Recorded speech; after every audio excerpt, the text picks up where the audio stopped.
Tigers baseball on Fox Sports Detroit is presented by Bell Tire.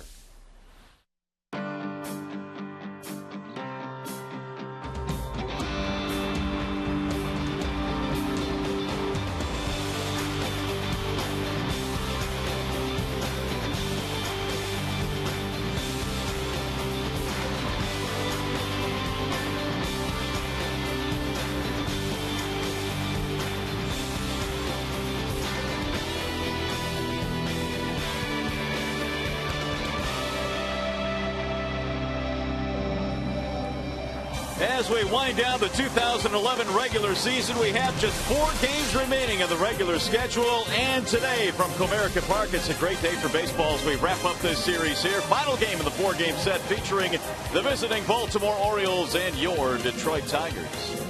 Hi again, everyone. Welcome to Tigers Baseball. Mario and Pemba, glad to have you with us here this afternoon. Rod Allen joins us in a moment.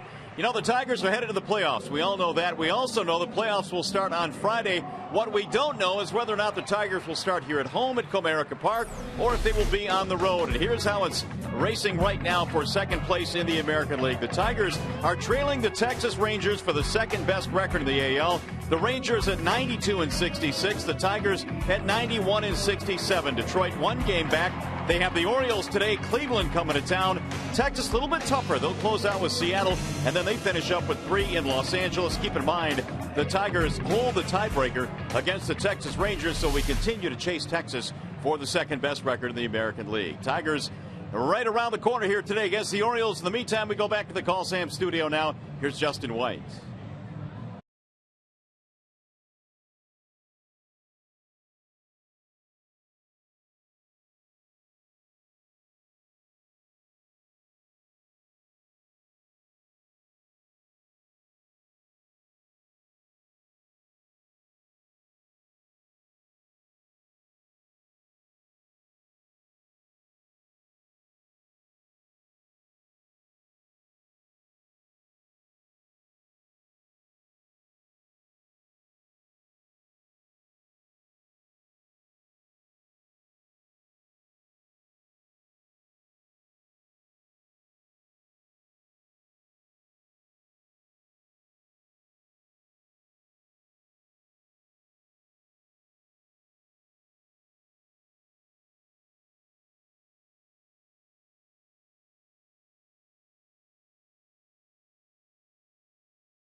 It is a warm, sunny day here at Comerica Park. The Tigers wrap up this series here against the Baltimore Orioles. It'll be the final game of the four-game set. Tigers hoping for the split here this afternoon. Starting lineup for the Orioles is presented today by the Metro Detroit Chevy dealers.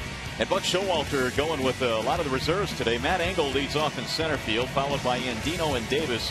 Vlad Guerrero, the DH. Jake Fox will play first. Nolan Reimold in right. Kyle Hudson is in left.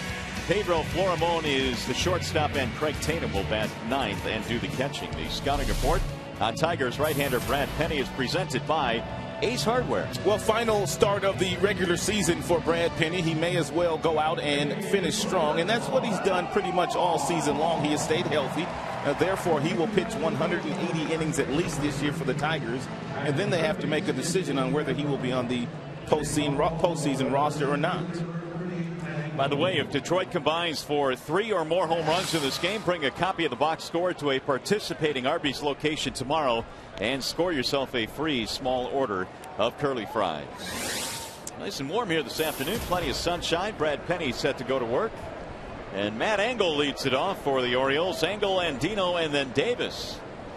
First pitch of the ball game is low, 1 ball to no strikes. This is the nicest weather day of the 4-game series that we've played against the Baltimore Orioles. No doubt. A little bit hazy today, but that's all right. Temperature 68 degrees. Good sleepy kind of Sunday day. Absolutely. Here's the 1-0. 1 ball, 1 strike on Matt Engel, who had himself a huge night last night. He led the game off with a home run against Justin Verlander and then squeezed in the winning run. Not bad for the rookie. The 2 games that the Baltimore Orioles have won in this series have come the winning hit infield variety. There's a strike on the outer edge. Up with the right hand goes Sam Holbrook, our home plate umpire. 1-2 on Engel. Brad Penny trying to finish the season at 500. He came in at 10-11. Shot in the air on a line toward left and caught via the basket catch for Delman Young. Well, the Baltimore Orioles may not be playing their A team today. The Tigers certainly are. Here's a look at their defense. It's presented by Beaumont Health System. Young, Jackson, Ordonez in the outfield. Inge, Peralta, Rayburn, Cabrera in the infield. Alex Avila back behind the plate. He is catching the day game after a night game. Oh, I don't even think he got glove on that. No, it looked like it handcuffed him big time. Delman held on to it, though. Andino looks at ball 1. Tigers come in at 91 and 67. The Orioles reverse that, 67 and 91. Andino, a couple of hits in the series, a couple of runs scored as well. There's a strike called, 1-1. Andino had a 10-game hitting streak in the month of August. 4 home runs this year. The 1-1 pitch inside, 2 balls and 1 strike. Very important for Brad to do that early in the game. Make some of the Baltimore Orioles move their feet by going aggressive inside with fastballs, which opens up the outside corner.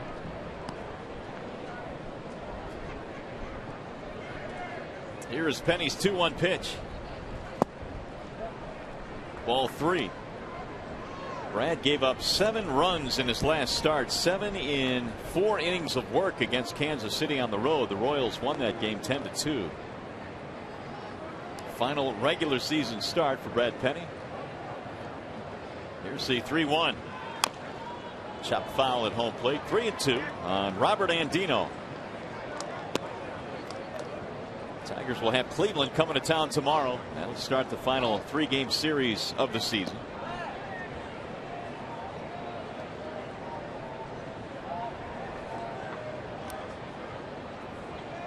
Three balls, 2 strikes on Robert Andino. Just underway here at the ballpark. No score. And the full count pitch. He lost him. Ball 4. First walk of the game for Brad. 1 on, 1 out. Bring up Chris Davis.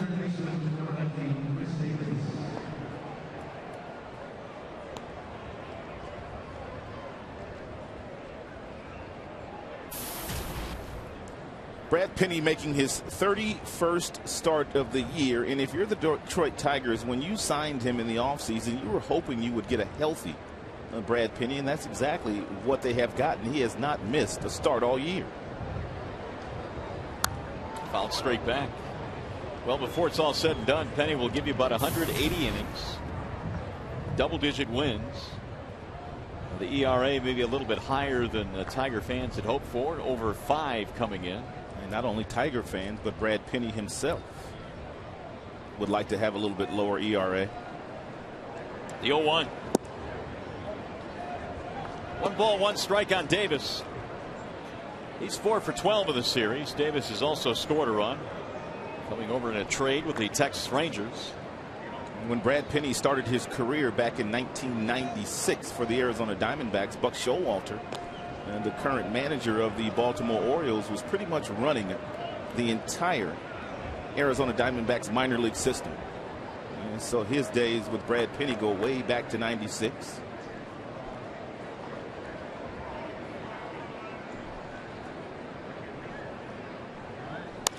Bouncing ball to first. Cabrera tags the bag 1. Tag play at second. Double play. 3-6. That's all for the Orioles. No runs, a walk, nobody left. On our way to the bottom of the first.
First inning, a nice double play there turned by Miguel Cabrera. Well, he was close enough to the bag on the ground ball off the bat of Davis to simply reach over and tap the bag with the left foot, and then in turn he throws and flips the ball over the head of Andino to Peralta. Peralta, of course, has to tag Andino. It's not a force play. So Penny pitches around the walk. And here come the Tigers now in the bottom of the first. Their starting lineup presented by Big Boy. Jackson, Ordonez, Young at the top. You've got Miguel Cabrera cleaning up. Victor Martinez, your designated hitter. Alex Avila will catch at bat 6. Then Peralta, Rayburn, and Inge at the bottom for Detroit. Bernstein Advantage brings you the scouting report on Brian Mattis of the Orioles. Get the Bernstein Advantage. We go to bat for you. Mattis was one of the better rookie pitchers in the American League last year, but took a step backwards this year, not pitching all that well. He still has quality stuff. Fastball will get up to 90, but his plus pitch is a changeup. And he'll face Jackson here in the first inning. Austin trying to get it rolling now for Detroit. Jackson in the series 2 out of 11. Austin also has a couple of sacrifices in this series and a stolen base. Mattis did not break spring training with the Baltimore Orioles. He was left in Florida. He wasn't healthy. And when he finally came to the big leagues, the fastball velocity had decreased about 5 miles an hour. And you kind of need that separation, about 10 miles per hour when you throw your changeup. Mattis didn't have that. Mattis gave the Orioles plenty of reason to be excited with his rookie year last year. 1-2 is high. 2 balls, 2 strikes on Jackson. He talked about his 10 wins. He also threw 143 innings, 143 strikeouts, excuse me. Now the 2-2 pitch to the left side and through, a base hit. Jackson is aboard with a single. Let's take a look at the Baltimore Orioles defensively. It's presented by Tim Hortons. It is Hudson, it is Engel, it is Reimold in the outfield, it is Davis, it is Florimon, it is Andino, and Jake Fox in the infield, and Craig Tatum is behind the plate today. Matt Wieters, very talented catcher. Switch hitter, has caught the first 3 games of the series. Here's Ordonez now. Maglio at 251. He waited till his very last at bat in last night's game to extend his long hitting streak. He singled in the 9th inning and now has a 16 gamer.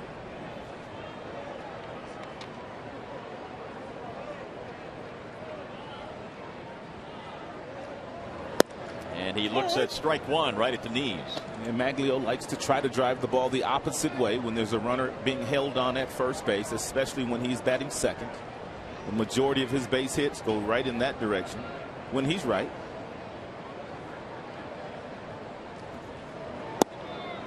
Another strike, same spot, 0-2. Max in the series 2 out of 9.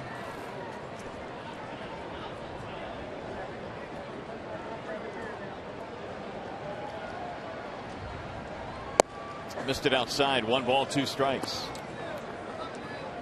Nearly impossible for Jackson to steal a base here with Mattis on the mound. You see the 15 hits to right field by Maglio this year.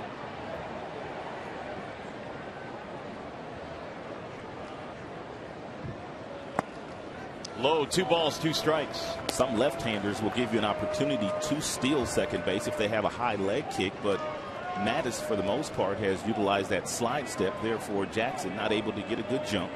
Therefore, not very smart to try to force the issue by trying to steal second base.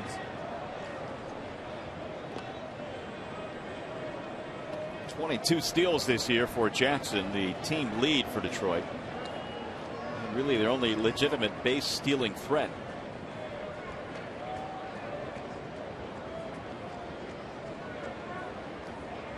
Now the 2-2. Swing and a miss. Ordonez is gone, 1 away. The Tigers the only team headed to the postseason that doesn't really steal a lot of bases. Every other team steals better than 100. But they play big boy baseball. They can pound the baseball around with the best of them. Well, Mattis with an ERA of 10.68 is the highest ERA with a minimum of 10 starts. Well, Halliday's pretty good. I guess you can turn it around.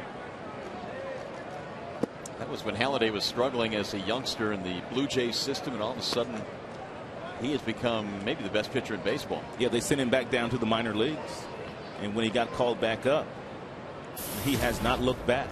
A couple of Cy Youngs. Delman Young, the batter. Here's the 1-0. It's a strike called, 1-1. They've made comparisons in the game notes for the Orioles saying Halliday at that time was 23 years old and Mattis is 24, so they feel that he has the stuff to turn things around. He has an 8-game losing streak right now. Ground ball to third. Nice stop there by Davis. He'll throw to first high, and he threw it away. Jackson on his way to third. They're going to try and score him. Here comes the throw to the plate, and he is out at home plate. Jackson again had to try to slide over that bat that is still standing there at home plate, and no doubt that's why he didn't really have a good slide, and really no issue, no need in trying to force the issue and scoring the run there in the first inning. Not with this guy coming to the plate. It's a bad throw by Davis, flat-footed. Usually when a guy's flat-footed, it's going to be a bad throw.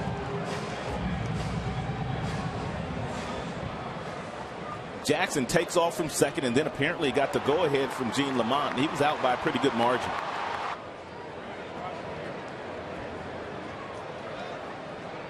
So that leaves a runner at second with 2 outs and error on the third baseman Davis. You see him have to slide over that bat right there. It's a dangerous play. And Cabrera drives one deep into left field, way back. That ball is gone. Oh, my goodness. It's a home run for Cabrera. Another laser for Miguel. That's his third homer in the series. Buck Showalter was joking with some members of the media today for the Baltimore Orioles, and he said if he was Jim Leyland, he would lead Cabrera off. He would try to get him to the dish as many times as possible. Looks like a little changeup at the bottom of the strike zone, and you can see Cabrera already with a two-strike approach. No stride, just simply lifts the heel up. And for a guy that's not striding, it's amazing that you can generate that kind of power.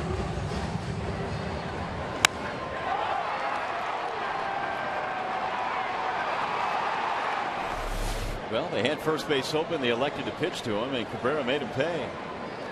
Martinez will stand in now, and he pops it up. Right side of the infield and caught it first by Fox, ending the inning. Not before the Tigers get on the board first. The Cabrera line drive homer.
By Comerica Bank, strength and stability since 1849. Jeep, stop by the Jeep celebration event today at your local Jeep dealer. And buy the new Craven chicken sandwich at Arby's. Arby's, it's good mood food. Let's take one more look at the swing of Miguel Cabrera, and I'm going to talk about that front foot. He spreads out a little bit further when he knows that he's not going to stride with that front foot. He's simply going to pick the heel up. It's like a two-strike approach. He gets a changeup down. Tremendous leverage. I told you last night you could draw that line right down Cabby's body, and that's how you have really good balance through your swing. So now Miguel Cabrera chasing that batting title, came in 1 percentage point behind Gonzalez. He is tied, Adrian. The top four guys really don't run all that well, so it's fascinating that all four could be hitting 323 and above.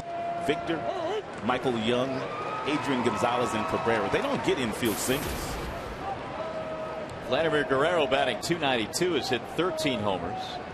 Apparently, Vladdy's got a pretty good bat going right now. When you see a bat all nicked up like his and pine tar everywhere, he's been using it for a while. Bouncing ball to third, gobbled up there by Brandon Inge. One out in the second. Vladdy's been using that helmet for a while as well. It's all messed up with pine tar too. That one looks a lot better than most of them look. Usually you can't even see the bird on his helmet.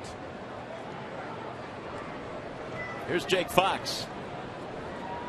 He's playing first base in this one today, batting .220. Fox over the years, though, has put up some pretty good numbers against Detroit. .424, 3 homers. Former University of Michigan product.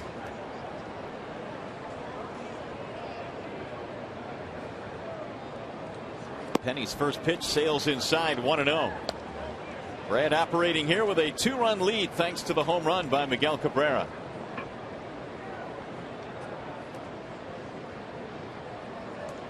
Now the 1-0. In there, a strike. Fox called up on August the 23rd from their AAA team in Norfolk. He hit 12 homers at AAA.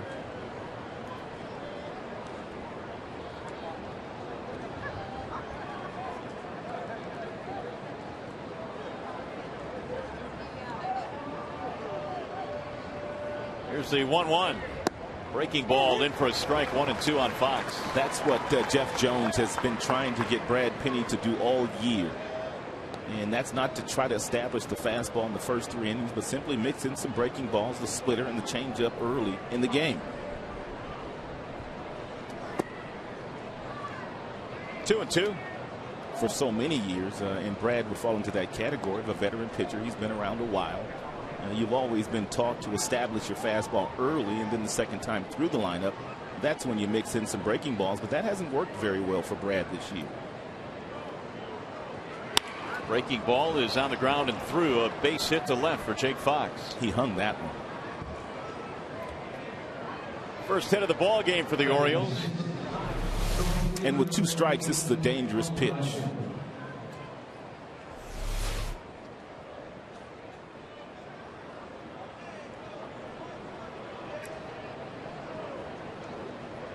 Here's Nolan Reimold batting .242.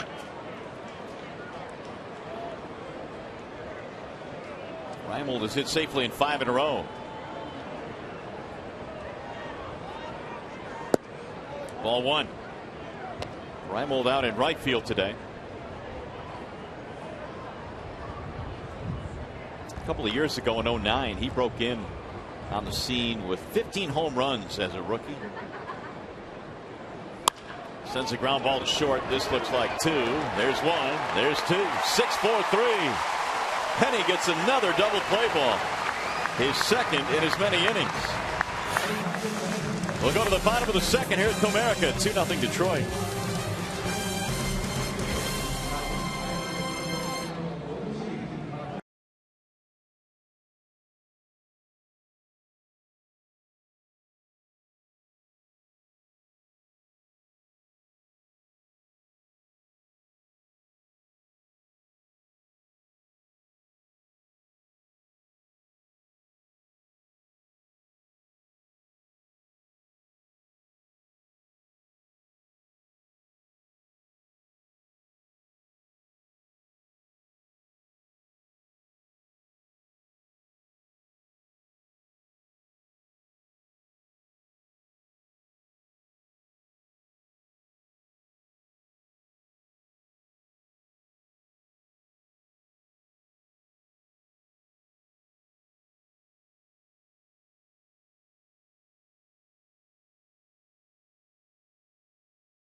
Player of the game today presented by the Big Mac. Using your cell phone, text Tigers followed by a space, then the player's uniform number to 37338, or you can vote online at foxsportsdetroit.com. So the Tigers enjoying a 2-0 lead here today in front of another really big crowd here at the ballpark. Tigers this year drawing over 2.5 million to Comerica. Well, it's Sunday, so that means it's Kids Day here at the ballpark. And their last one of the regular season. As Alex Avila leads it off. Ryan Mattis delivers the breaking ball strike.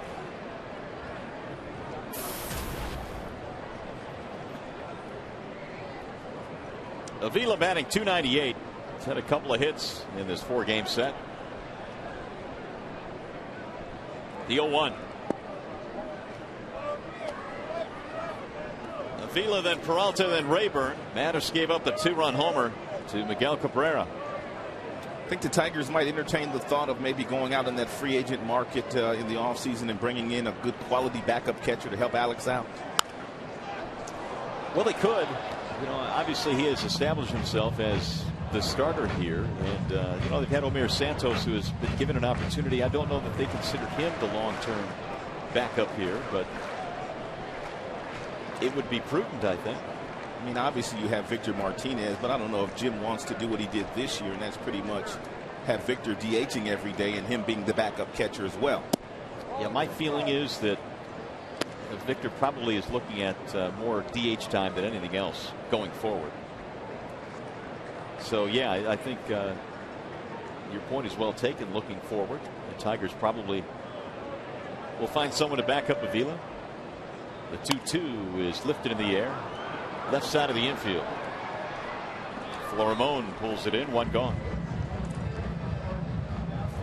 By the way, this game is available in crystal clear high definition on Fox Sports Detroit HD. It's sponsored by Xfinity from Comcast.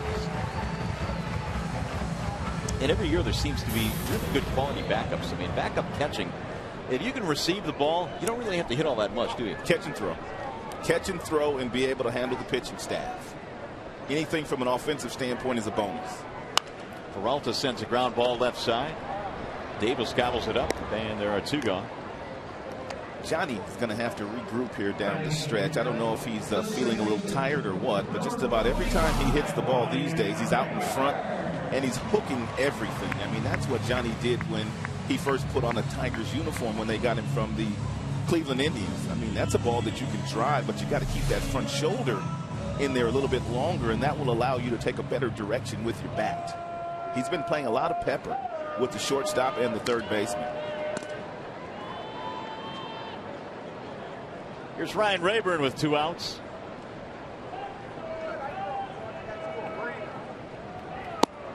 Well, Ryan has had his typical second half surge, especially in the month of September. He's hitting .412 this month. 3 hits in the series with a double. Ground ball left side.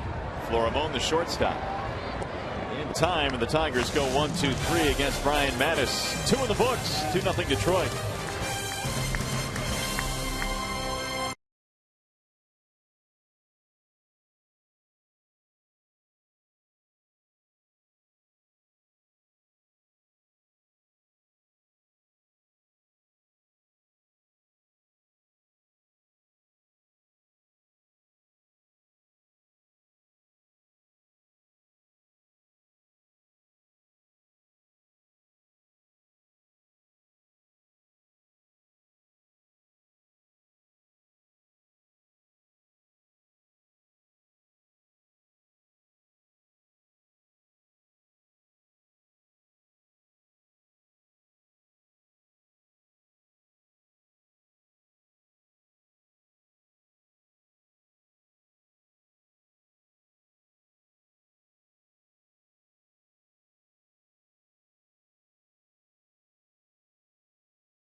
To deposit on 2012 Tigers season tickets and receive postseason priority for 2011. Call 313-471-BALL or visit tigers.com.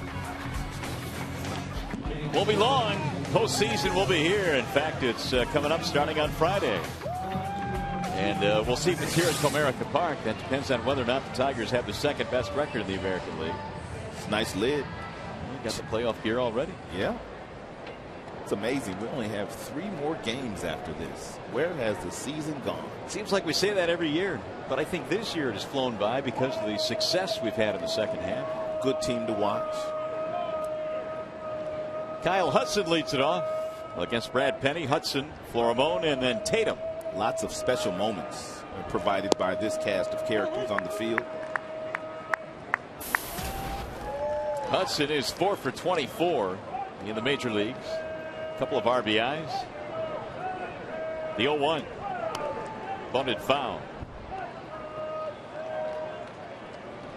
No balls, 2 strikes on the rookie Kyle Hudson. He pinch ran in last night's game, and it was a wild pitch, and he was able to get all the way to third base on the wild pitch, and that set the stage for Buck Showalter putting on the squeeze play with Engel, who's playing center field here today. Now the 0-2. Look out. Into the seats behind the Tiger dugout. Buck Showalter's lineup here today features a lot of guys that have been called up from the minor leagues this year. Hudson is one of them. Florimone, we'll see him bat next. Might as well take a peek at some of the kids. See what you have going into spring training next year.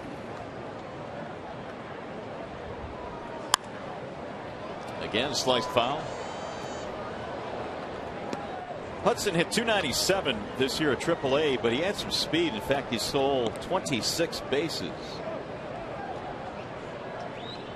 A couple of guys in this lineup today that were pretty good track stars in high school. Hudson is one of them. He was a high jumper. I think we're starting to see the game the last couple of years revert back to the way it was about 15 years ago, where there was a lot of emphasis on speed, guys with talent, two-way players. We had about a 10-year stretch there where we had second basemen that were hitting 40 home runs. Right. That wasn't right.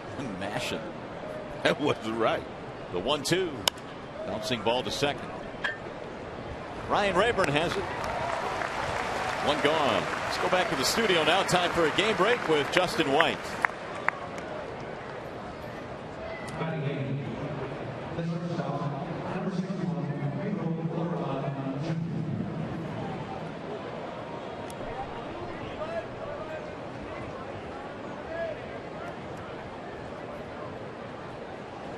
All right, Justin, thank you very much. What did their lead, what was it coming in, 1.5 over Tampa Bay? It was slim. I know it was 9 at the beginning of the month. Oh, my goodness. Yeah, it's down to 1.5. It was 9 at the beginning of the month.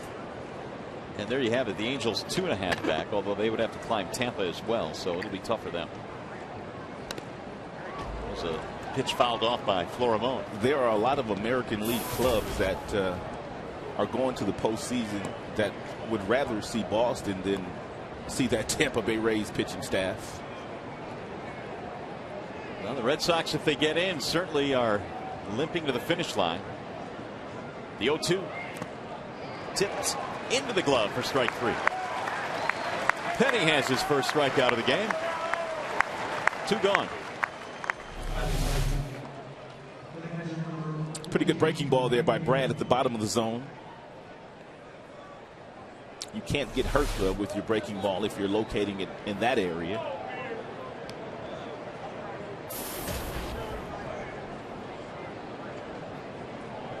Here's Craig Tatum.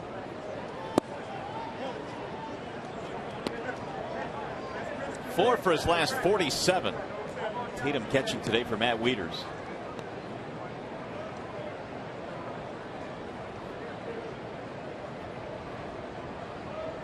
Now Penny's 1-0. Low, 2 balls, no strikes. Baltimore came into this game having won 9 of their previous 12, including 2 out of 3 here in this series so far. And they're beating up on some pretty good teams, too. There's the 2-0 pitch. Chopper left side of the infield. Inge cuts it off. Tatum is out. 1-2-3 inning for Brad Penny, who's faced the minimum through 3.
Rod, had to be Thursday night when we broadcast from right behind home plate. That was kind of neat. It was the first time we had done that. It was a unique view, that's for sure. Great vantage point. Had a lot of fun.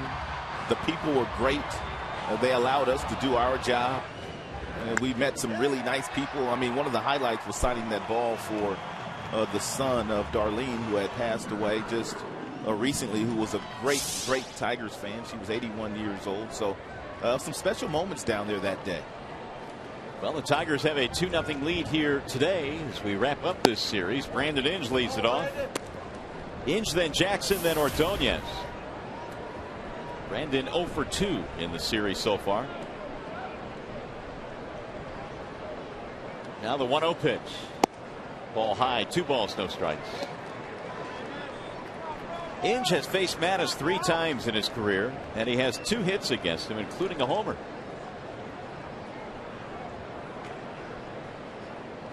The 2-0. 3 balls, no strikes. Brian Mattis goes 6'4", 190 out of Grand Junction, Colorado. 24 years of age.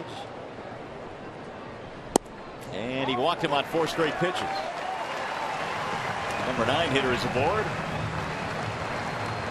By the way, although our telecast ends with the final game of the regular season, we'll be with you throughout the playoffs for live postgame shows following each Tiger playoff game. Our team of reporters will have exclusive analysis and postgame reaction you won't get anywhere else. Tigers live playoff coverage begins Friday here on Fox Sports Detroit. Here's Jackson now with the leadoff man aboard. Ground ball just foul outside of the bag. First pitch changeup there from Mattis. Mattis's fastball is anywhere from 88 to 90 miles an hour. His changeup's about 82 miles per hour, so that's only an 8-mile-per-hour differential. You like to have at least 10 miles in between your fastball and your changeup. That's why Mattis has really had a poor year. He really has not had a good fastball all season. And quickly Jackson in the hole now, 0-2. He reached back to get a little extra that time, and it was at 91, and it was a firm fastball located beautifully.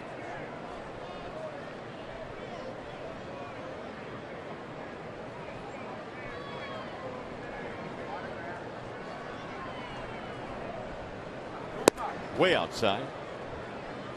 Jackson had a single back in the first and then later tried to score on a throwing error, but was thrown out at home plate. And more than likely, here comes the changeup after back-to-back fastballs.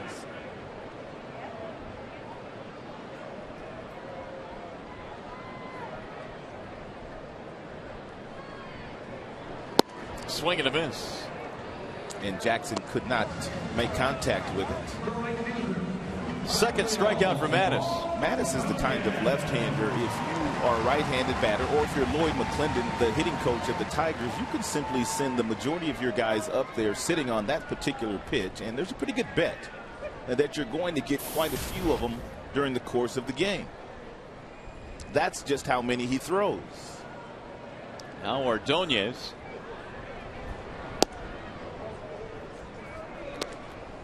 Maglio, a strikeout victim in the first.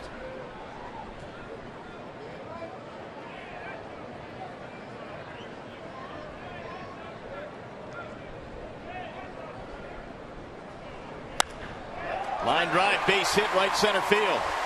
Inge hits the bag at second. He's coming to third.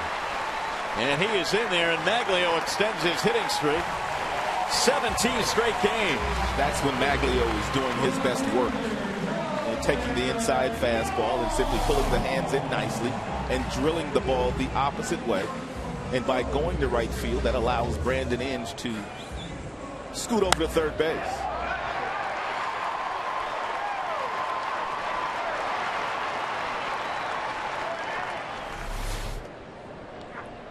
So the Tigers threatening now with runners at first and third, 1 out. Delman Young is up there reaching on an error back in the first inning.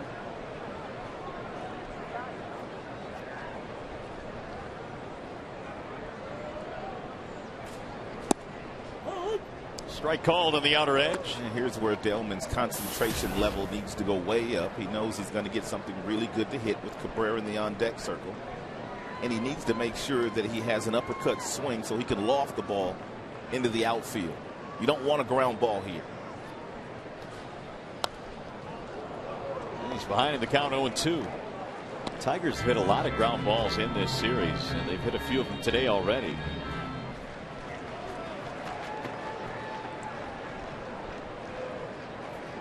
Legendary Lloyd has seen his hitters really swing the bat well down the stretch starting in September. And several guys really all season long, but they really collectively all came together at one time at the beginning of September when they put together that lengthy winning streak. Well, he's got a chance to have a couple of 100 RBI men this year. Martinez needs 2 more RBIs to join Cabrera. It's chopped foul. Last time that happened just a few years ago, the first time Cabby put on a Tigers uniform, he and Mags drove in more than 100.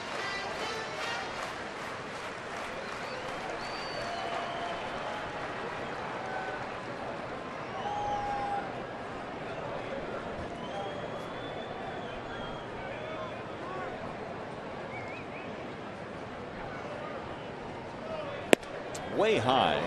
Tatum had to leave the crouch, and it's 2 balls, 2 strikes with Cabrera waiting on deck. Tigers took the lead on the Cabrera home run in the first. Cabrera has had a monster series. 8 hits, 3 homers. Missed it high. 3-2. Don't know exactly what Jim's thinking here with Maglio, but might be risky to run him for a couple different reasons.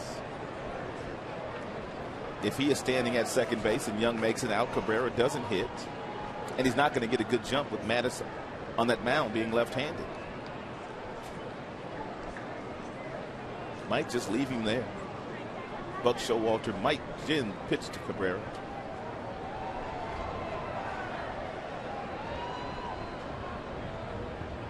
Runner holds to the ground ball. Diving stop it short by Florimon. He can't find the handle, and everybody is safe. Inge will score, and it's 3-0 Detroit.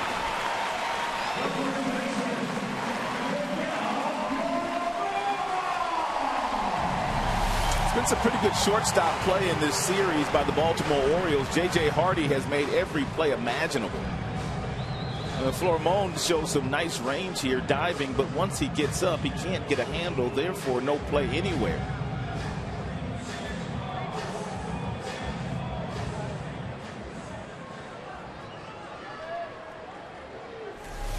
So give Delman Young an RBI hit. Tigers have a 3-0 lead for Delman, his 58th RBI. Still only 1 out. Here's Cabrera. On the outer edge, strike 1. 3 runs on 4 Tigers hits in this game.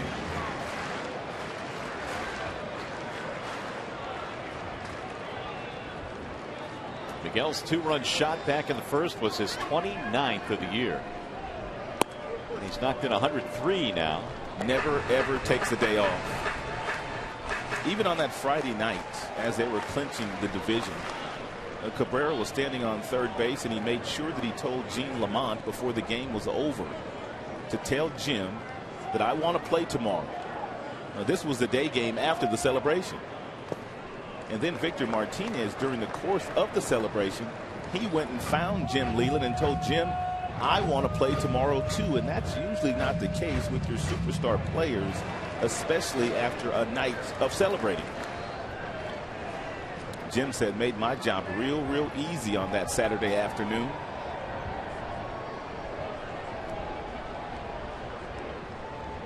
Well, the fact that Leyland would admit this, that he's been able to plug in Cabrera 4th and Victor 5th all season long, has really taken a headache away. There's been no better 4-5 combination in baseball. And it looks like Mattis is going to walk Cabrera here. He wants no part of him. At least it looks that way. And he does indeed. Maybe should have done that his first time up as well. So a walk. That's the second of the inning now for Mattis. And the bases are loaded for Victor Martinez. That just kind of validates how good Cabrera is. Basically, you're walking the bases loaded to get to the number 5 hitter who has 98 ribbies. Rick Adair coming out. Well, the Cabrera Martinez ranks in the 4 and 5 slots are awfully gaudy. This is a big time jam here for Mattis, who already has given up 3 runs in this game. He's pitching today with an 8-game losing streak going, and has not found it much easier here this afternoon against the Tigers.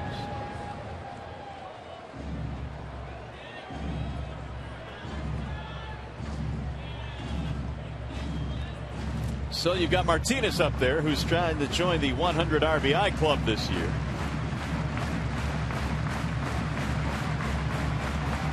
Last night, Cabrera Martinez combined for 5 for 8. There's some activity already in their bullpen.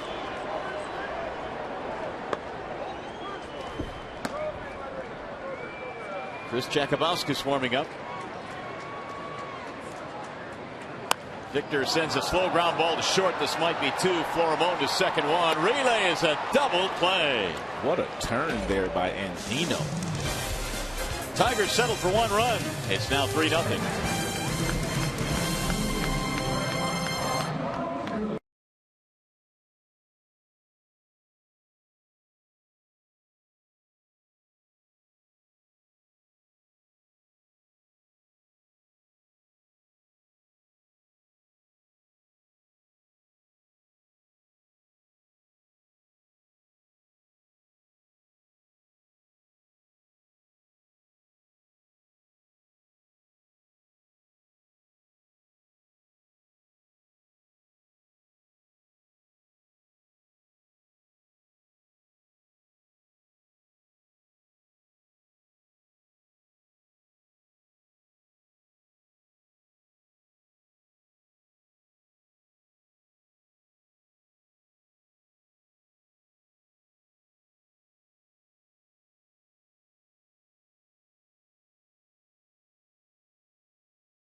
Victor Martinez hits into another double play. Florimon, I thought, was maybe too far away from second base to flip that ball underneath to Andino, but he gave him a really nice firm feed, and Andino took very little time getting that ball on its way to Jake Fox. So the double play keeps it manageable for the visiting Orioles, but it's still 3-0 in favor of Detroit as we go now to the top of the 4th inning. And yes, indeed, Tigers 21 years later are back in the playoffs. Tigers, of course, got to the World Series in '06 and were favored against the Cardinals, and it just goes to show you they weren't favored against the Yankees. They beat the Yankees, then the A's. They were favored to blow away the Cardinals, and it didn't work out. You never know. You never know. So Penny back to work now as we go to the 4th. And he is facing Matt Engel, who leads it off. Engel, Andino, and Davis.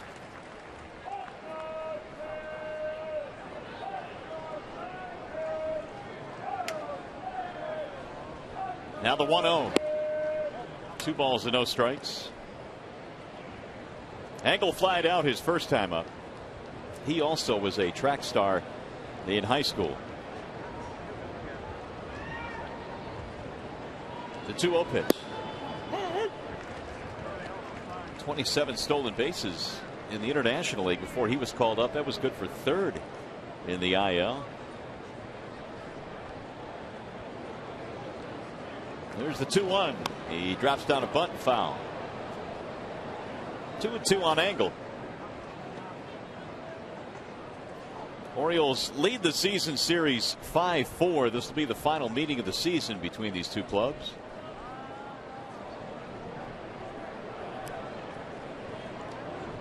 Buck Showalter, I'm sure, will spend much of the offseason figuring out how this team can improve on a 67-91 record so far. Starts with pitching. And the 2-2. You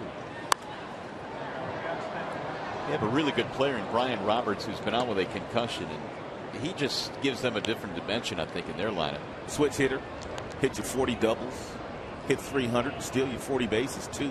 That's a big piece. And a leadoff man on top of that. Penny's 2-2 pitch.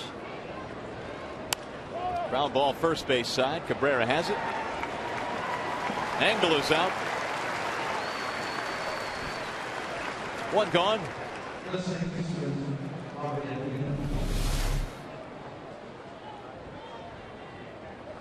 And Cabrera, after making the play, knows that he has to somewhat hustle to get to that bag, with Angle running down the line with real good speed.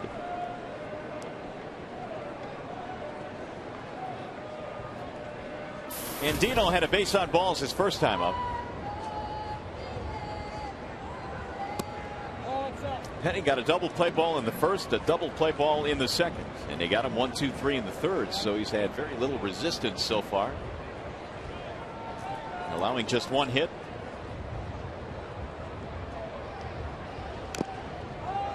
One ball, one strike, and Avila took the brunt of that. So much so that Kevin Rand, the head athletic trainer, comes running out of the dugout.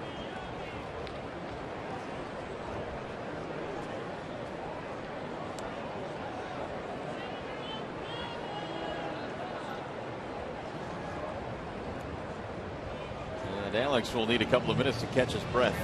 We'll leave it at that. Actually, we're not going to leave it at that. Here's the replay.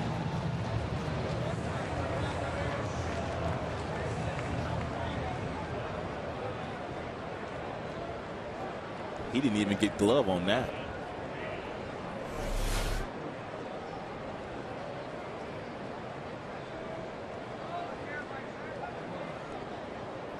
Here's the 1-1 pitch. 2-1 on Andino. That is one position I never played growing up. Didn't really care to. Catching? Didn't want anything to do with that catcher's gear. Didn't even think about it at any point. I didn't even like to go warm up the pitch. Is that right? Period. It takes a special mindset, I think, to be able to do it. I mean, mentally, you've got to be able to grind it through. And it wasn't me. Take shot after shot after shot. You don't take any foul tips in the outfield, do you? You do not. 3-1 pitch. Rolled foul. 3-2. Well, earlier this year, we even saw some sparks, we think, off his mask. Remember that? I do remember that. There's a first for everything. There really is. We say that often in baseball, but there truly is a first. And there's the walk. So Andino walks for the second time of the game. The only two walks that Penny has so far.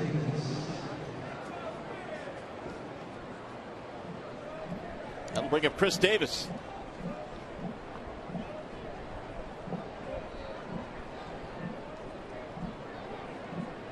Penny already has gotten a couple of double play balls. Will he get another?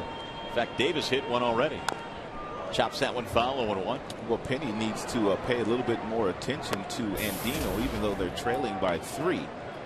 Andino had a huge lead and looked like he was entertaining the thought of stealing second base. Don't forget about him. Keep your double play in order.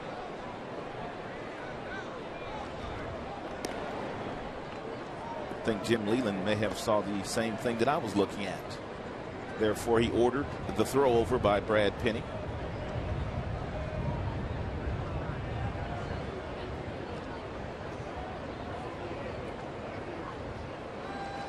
Runner goes. Here comes the throw from Avila. It's on target. Not in time. A stolen base. Pretty good throw, but Andino had himself a pretty good jump. Alex did it right. A nice exchange, firm throw to the bag. Tag applied, but not before. Andino gets that left hand in there. You could just tell that Andino was entertaining the thought of running there. It's a nice look there. That's how close that was. So the double play taken out of order now, at least the conventional double play. Sometimes you can do everything right as a catcher, make the good throw, nice exchange with good footwork, but if you're pitcher and it doesn't keep the base runner from getting a really good jump, it doesn't matter.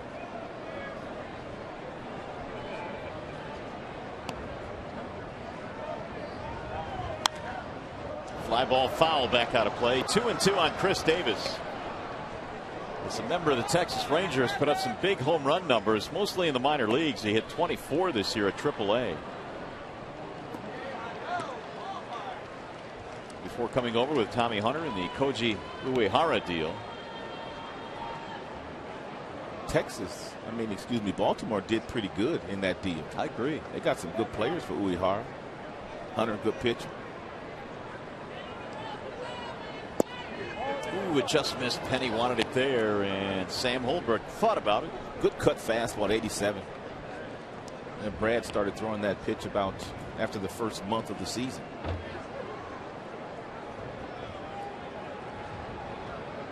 Seems like everybody's throwing cut fastballs these days, though.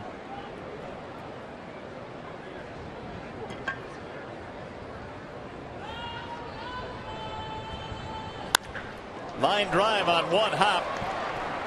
Fielded by Peralta, and he's going to tag the runner out. So Andino is out of there. Short hopped it nicely to John. Nothing Andino could do here. First, he was trying to get out of the way of the ball because he didn't want to get hit by the ball. And by him taking the one step to the right after Peralta picks it, there's nothing Andino could do. Take a peek here. I mean, takes one step getting out of the way, and then all of a sudden, there's nowhere for him to go.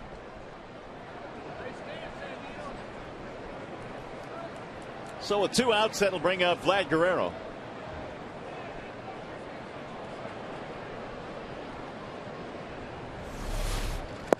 And he looks at ball 1 and a nice scoop by Avila. Guerrero is 0 for 1. Vladimir Guerrero has had a marvelous career. Borderline Hall of Fame career. He's one more hit to be the all-time hit leader for Dominican-born players. He's been tremendous. 1 ball, 1 strike. And when he came up with the Montreal Expos, he could really run back in those days. Had a great throwing arm from right field.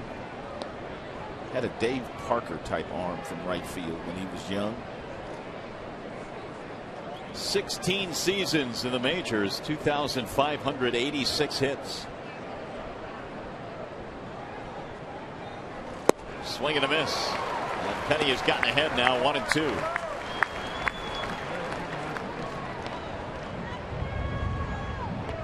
The only Dominican-born players with more home runs than Vladimir Guerrero are Sammy Sosa at 609 and Manny Ramirez at 555.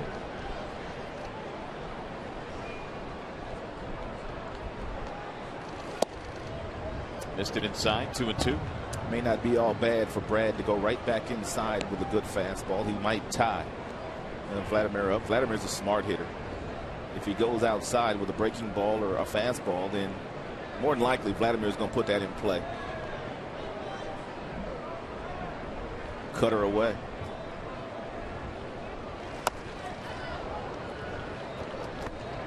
Talking about how more pitchers now are starting to throw that cutter. It's surprising to me that it's taken this long based on the success that Mariano Rivera has had with that pitch. No doubt. And believe it or not, Mariano Rivera has taught a lot of guys that pitch. I mean, then guys who are going to different teams, and then they're teaching other guys that pitch. Pfister, he throws a real nice cut fastball.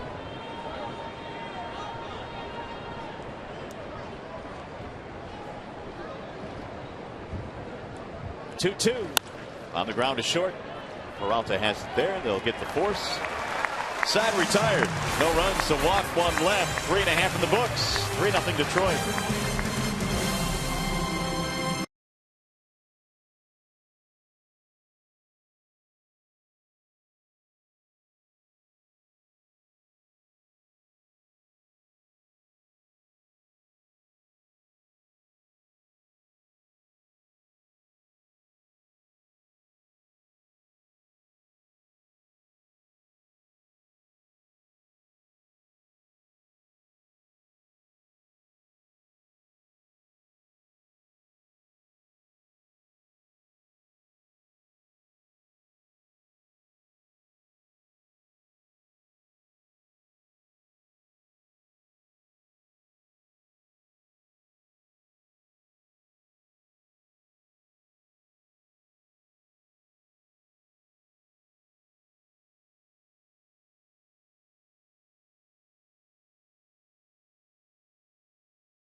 Sports Detroit is brought to you by AT&T and by your neighborhood Spartan stores. For locations, check out turntospartan.com. Bottom half of the fourth inning here at Comerica Park, and a great day for baseball here in the Motor City. The final regular season Sunday game here at the Yard. The Tigers on top 3-0. Brian Mattis back to the hill facing Alex Avila, Johnny Peralta, Ryan Rayburn. Tipped into the glove for strike one on Avila, who popped up his first time.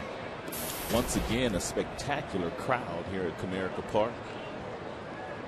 Tigers this year averaged 32,576 per home game, or at least to this point they have. And we mentioned they've crossed 2.5 million this year. This is one of the top broadcasting gigs in the business. Great fans, great venue, good team always on the field. 3 for 3. And a great partner. And you know what? 4 for 4. Well, I appreciate that. That's fouled back out of play. You can also throw in great fans on the road as well, because the fans travel really well for this team. That's right. So just about every way you look at it, things are clicking right now. And it should be fun beginning on Friday night, hopefully here at Comerica Park. 1-2 on Alex Avila. Popped in the air, shallow left, the shortstop Florimon back. And one gone. Alex twice has popped to the shortstop. One out for Johnny Peralta. From June 12th till September 19th, Mattis is averaging only 3.2 innings per start, and the earned run average is over 13. You talk about a rough stretch. He had a strained back, which put him on the DL at the start of this year. After, as we talked earlier about, a really good rookie season, won 10 games, led rookies in strikeouts, innings, starts. A lot of reason to be excited. Low, 2-0 the count. He may have been their opening day starter had he been healthy when the regular season started. That's how well he pitched last year. I know Jeremy Guthrie's on the staff as well, but Guthrie has had a rough go of it this year. Well, when you consider what Mattis did down the stretch last year, in his final 8 starts, he was 6-0. So he had built up a lot of momentum, but the injury kept him on the shelf early this year. A couple of starts against the Tigers prior to this one.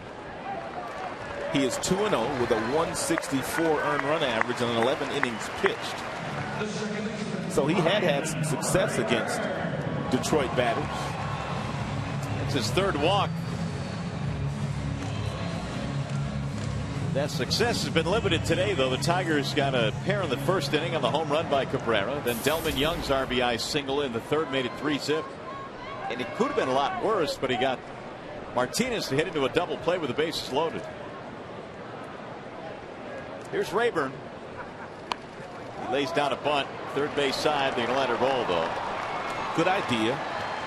Rayburn does quite a bit of that. And no doubt all the scouts here in attendance scouting the Tigers will make note of that. But that bodes well for Ryan Rayburn. And when you get into the postseason, if you get that third baseman to start to crowd you because they're thinking about a bunt, and then you can drive something right past them.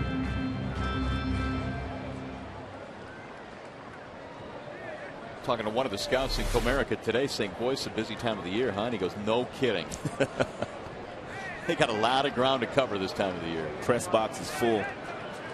Every team with playoff aspirations, or even teams that are in, they have at least 2 members here watching the Tigers.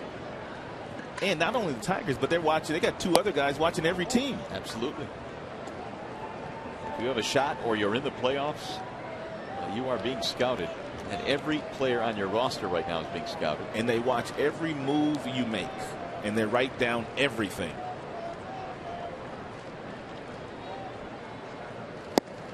That's in there for a strike. They have one guy watching the hitters and the other guy watching the pitchers. I mean, they watch guys' bullpen sessions. They watch early batting practice. They don't miss anything. So what are they looking for this time of the year? Trends, basically? Yes. I mean, what guys are doing, who's swinging hot, who's not. If guys can really handle good fastballs inside, breaking balls and whatnot. Trying to find an edge. Rayburn called out. Third strikeout of the game for Mattis. And Rayburn thought that fastball was hot. It was at 90 miles an hour. And it may have been a tick up in the zone. It's about as high as you can go, that's for sure. That'll bring up Brandon Inge.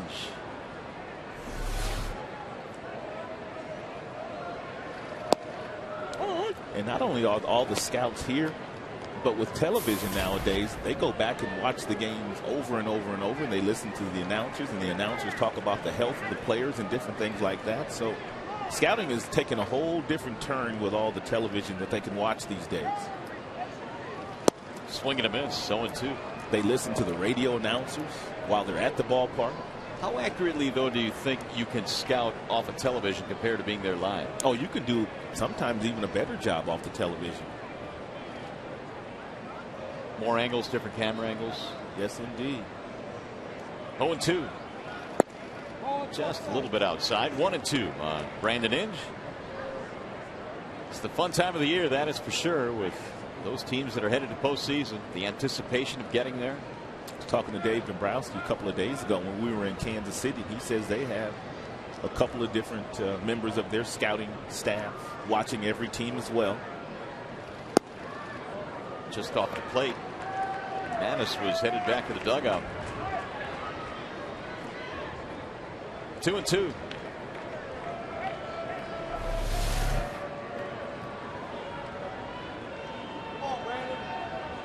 Maybe a touch low.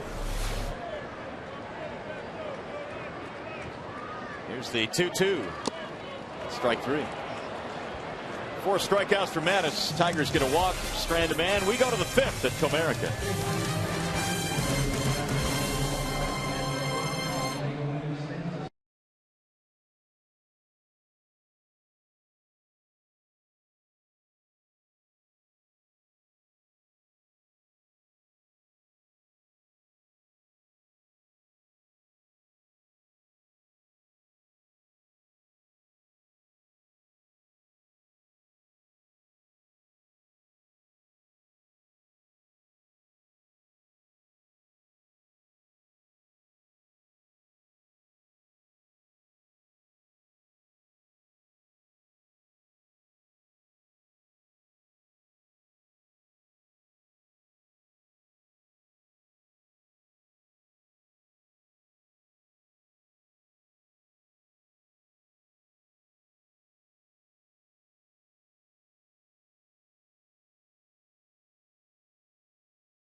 Afternoon. It has to do with Mr. Tiger, old number 6. In what year did Al Kaline become the youngest player to win a batting title? What year was it? That's your question. And we'll get you the answer in a little bit. Think about that. Got Kaline's corner out there in right field. There's Mr. Tiger. Al is here every single night watching these Tigers.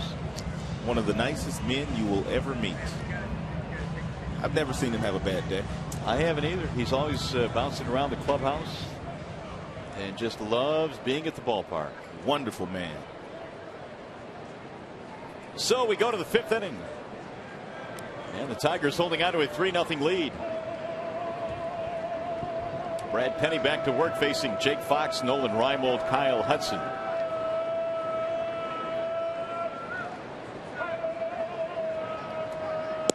Ball 1.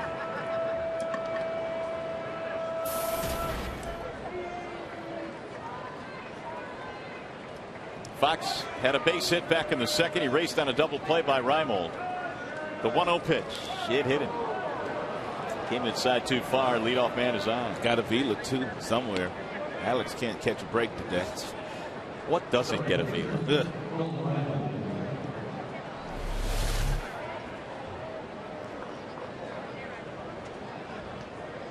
Even when the batter gets hit, a Vila gets hit.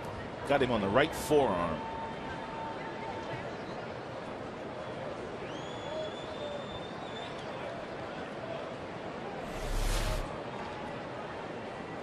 Only one hit for the Orioles, but they've had some base runners. Had a couple of walks, hit batter. There's a base hit to left. He found a hole this time. Reimold is aboard, and the Orioles have 2 men on. With nobody out.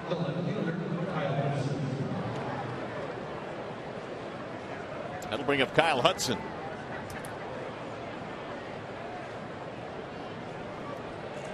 And nobody out. Buck Showalter might be playing for a couple of runs here in the 5th inning by giving Hudson the sacrifice bunt. Tigers on the corner look like they're anticipating a sacrifice bunt. And it's bunted foul. 0-1 on Hudson.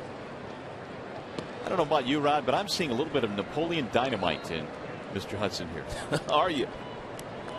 Just a little bit. You got to look hard and long, but what a great movie that was. Some like it, some hate it.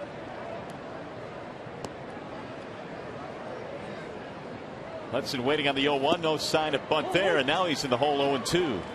They must have got crossed up there. It was a breaking ball, obviously, and it looked like Avila was looking for a fastball, but not going to go out and talk to Penny about the miss sign. Take a look here. No doubt crossed up.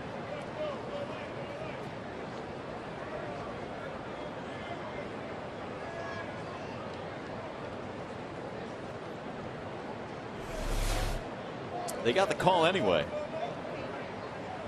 0-2. Usually when there's a little bit of a mix-up, the catcher will get up and go out and talk to the pitcher just to make sure that they are on the same page. With a runner on second, they're probably going on second or third sign. That's about the only time that you'll see the catcher and the pitcher get crossed up. And because you're going through multiple signs, and every now and then it just doesn't work out. Maybe Brad gave Avila a look as if to say, don't come out here. I know what I did. Don't worry. The 0-2. Fouled away. Well, I guess if he gave me that look, I'd probably stay where I was at too. Brad's a big boy. I'm messing with a look if he gives you one. From Broken Arrow, Oklahoma too. We say that, but when you hang around Brad Penny, you know he's one of the most mild-mannered people you'll be around. Real quiet guy.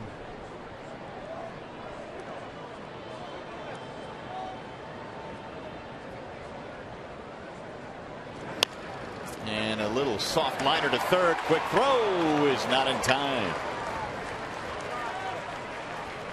Hudson is out. Runners able to get back. 1 out. They had the bunt on the first strike, then they took it off, and so the runners are still standing at first and second, and 1 out. The double plays in order for Brad. He's already thrown a couple of double plays in the game.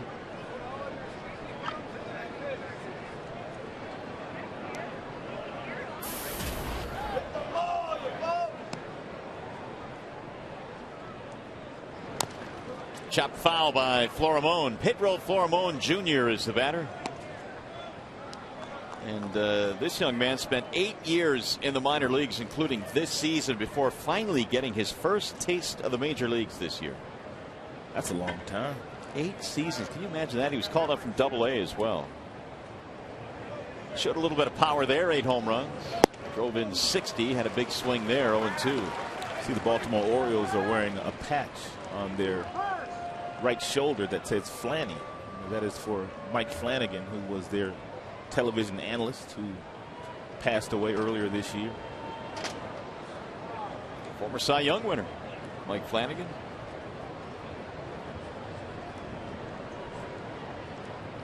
And the 0-2. That'll get away from Avila, and that'll advance the runners. So put two men in scoring position with only one out. When you're looking for a fastball and the fastball is at 95 miles an hour and the location is missed this badly, as a catcher, you really have no shot at catching that ball whatsoever. And you can't really get in front of it to block it.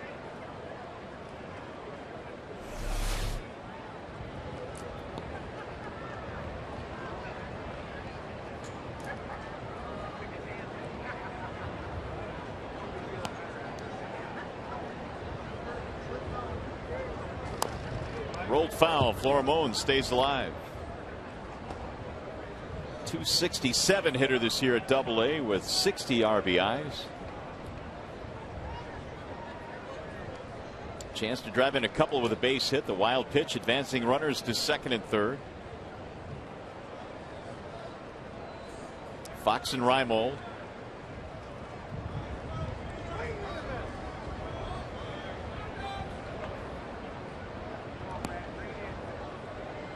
And the 1-2. Missed it inside. 2 balls, 2 strikes.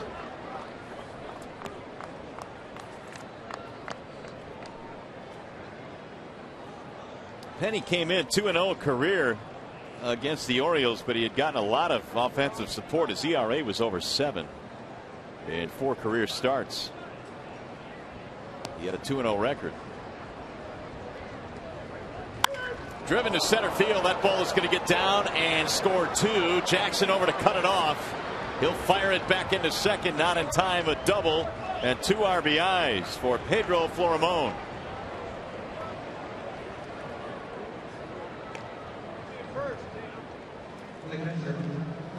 And the Orioles right back in it now, 3-2. First career hit for Florimon.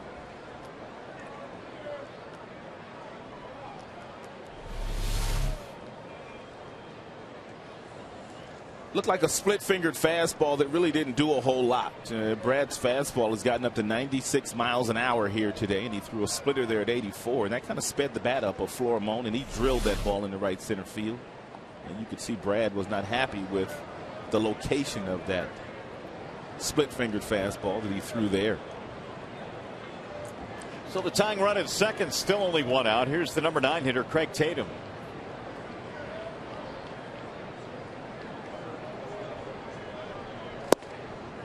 Little low, 1-0. Tatum 0 for 1 with a ground ball. Orioles now have 2 runs, 3 hits. Tigers 3 runs, 4 hits.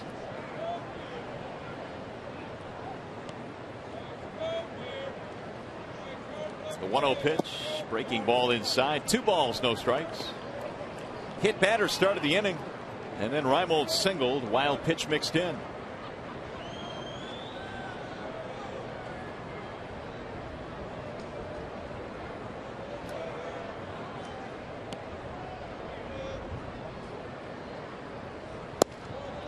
There's a strike, 2-1.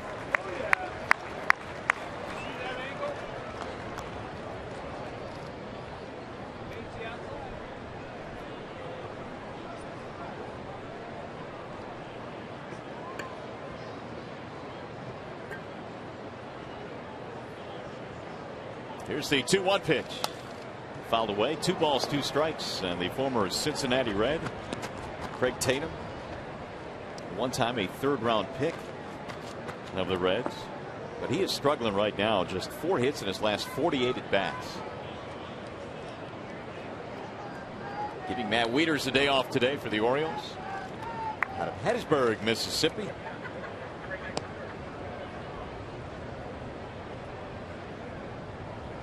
Breaking ball high, and now it goes 3-2.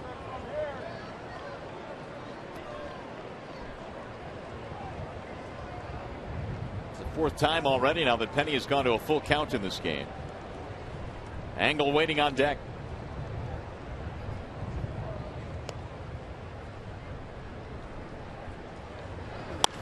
Slice to right field, base hit.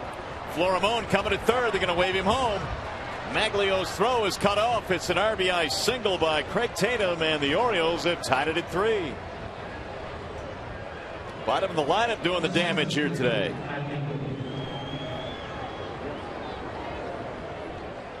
Buck Showalter did not start a lot of his core players here this afternoon against Brad Penny, but the kids that he is playing and even some of the veteran players, they're getting it done. Flormone got a really nice jump off second base, and Maglio was not going to throw him out. Meanwhile, Penny is about to throw his 21st pitch of this half inning. Matt Engel, the batter, he is 0 for 2, and Engel takes outside. Double play in order, but it's going to be tough to double up Engel if he hits the ball on the ground, unless he hits it rather sharply, because he's got good speed.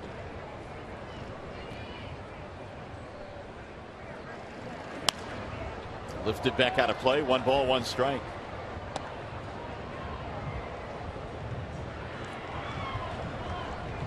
Engel in his second stint with the big club was up earlier this year. He has homered in the series. He has knocked in 2. In fact, his first major league home run last night led off the game against Justin Verlander. And another foul back out of play. 1-2 on Matt Engel.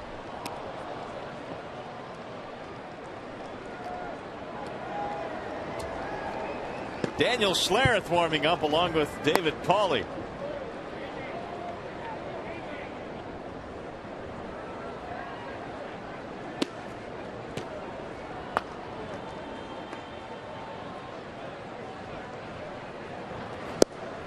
Strike called, and Engel is out of there. Second strikeout for Brad. Second out of the inning. Good firm fastball by Brad, located in a really nice area at the knees on the black. And it's firm at 94 miles an hour.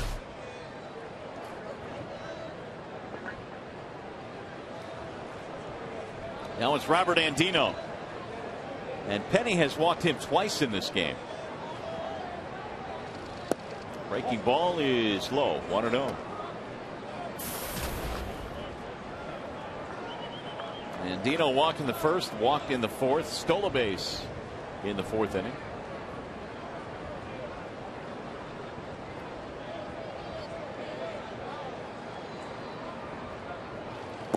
Way outside. 2 balls, no strikes.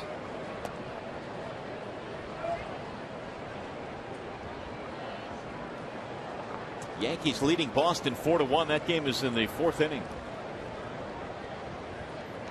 Red Sox trying to cling to the wild card of the American League.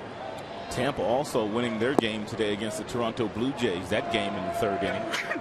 Tampa's chasing Boston for that wild card.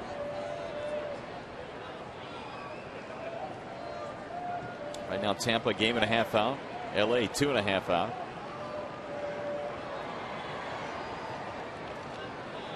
He wouldn't walk Andino again, would he? The 3-0 pitch. Yep, he's walked him 3 straight times. It's as if the Andino was the Bambino. Well, there are 2 men on now, and here comes Jeff Jones.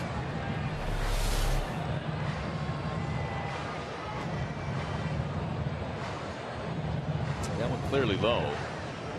And now the pitching coach coming out. You saw the Tigers bullpen was working, so we'll see what Penny now will be able to do here. He will face the 8th man in this inning. He's thrown nearly 30 pitches.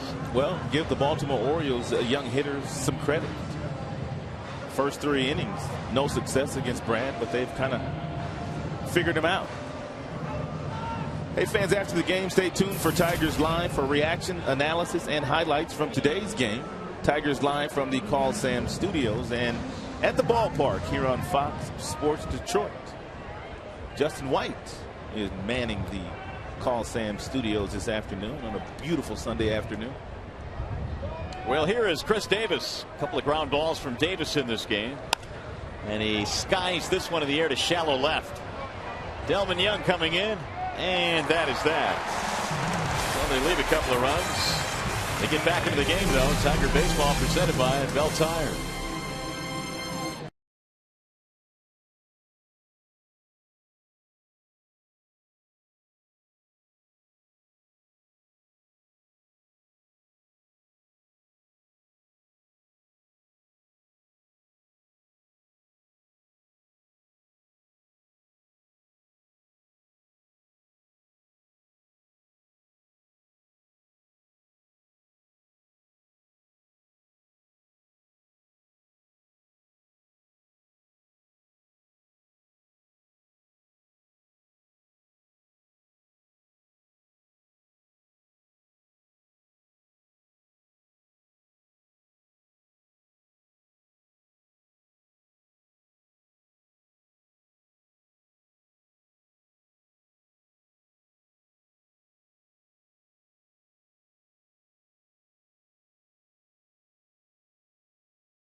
If you didn't see it, we're going to show it to you right now. It was in the second inning last night, and it was Adam Jones of the Baltimore Orioles jumping on a fastball. He hit it about 415 feet, and Austin Jackson ran it down.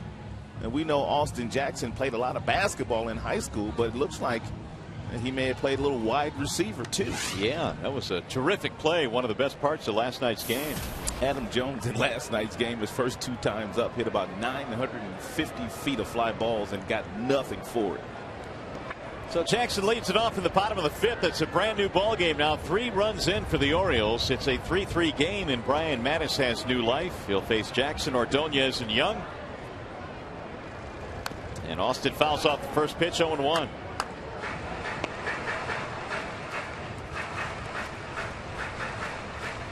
Jackson a single and a strikeout in this game. Tigers 3 runs, 4 hits. Likewise the Orioles. Baltimore has committed the game's only error. Right back up the middle into center and right by Mattis. He's their catalyst.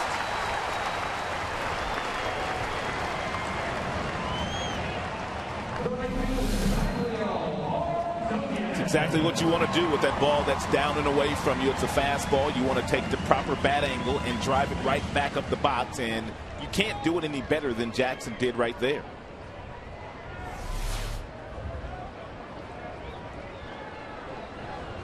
Now Ordonez. 5 Tigers hits in this game.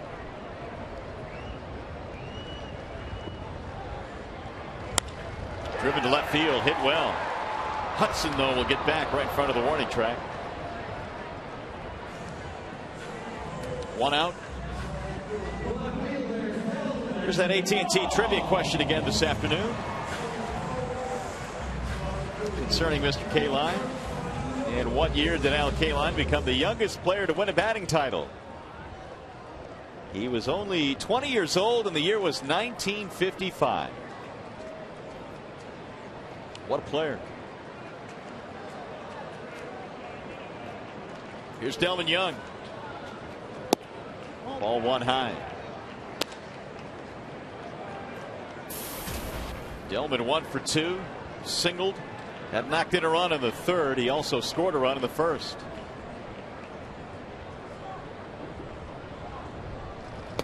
Ball high. 2 balls, no strikes. That'll bring a visit out to the mound now from Tatum.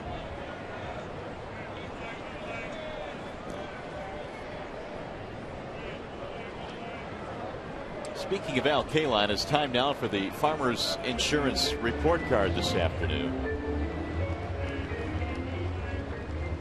And Al Kaline was 20 years old and 286 days in 1955, which was 1 day younger than Ty Cobb, the youngest batting champions. Ty Cobb 287 days in 20 years. Nicked him by that much. There's a strike called on Young. There's Tyrus Raymond's statue.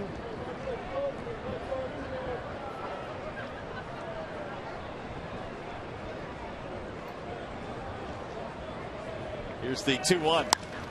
Driven high in the air to right center field. Reimold going back, has plenty of room out there.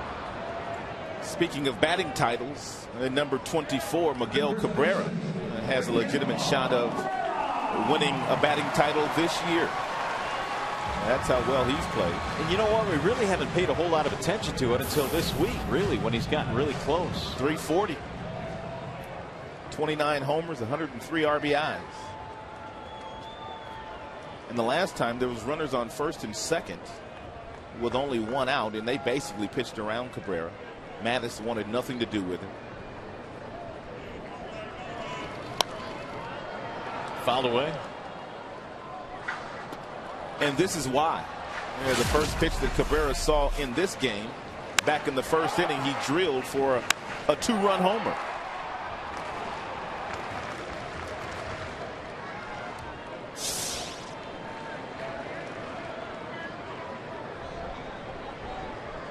Here's the 1-strike pitch. It's high. 1-1. Cabrera in the series now is 8 for 12 with 3 long balls. And he has now gone ahead of Adrian Gonzalez. These are updated numbers. 340 to 339 to 338. Michael Young third.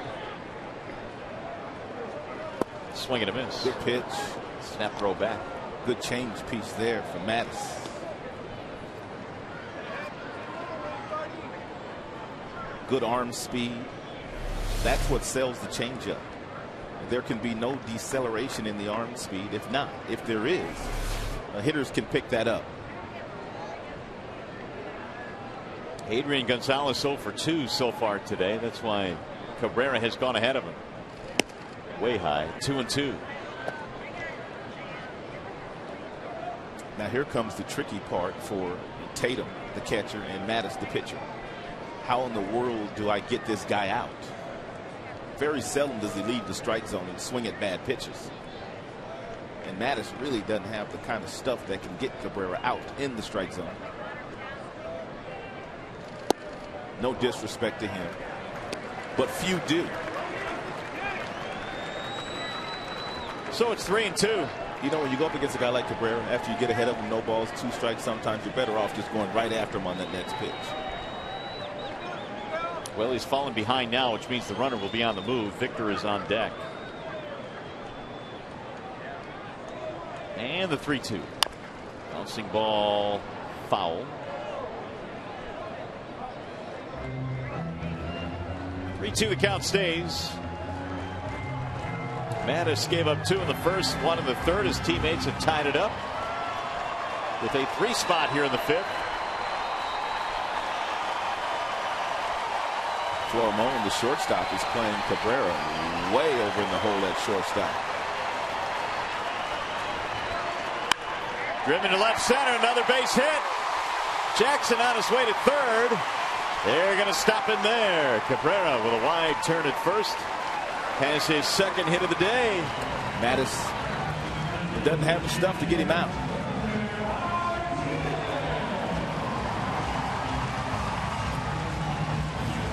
That'll bring up Victor Martinez.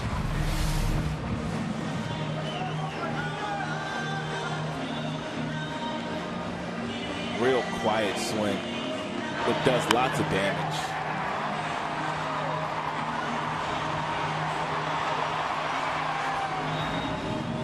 Sorry, SVS Vision, Foxmo.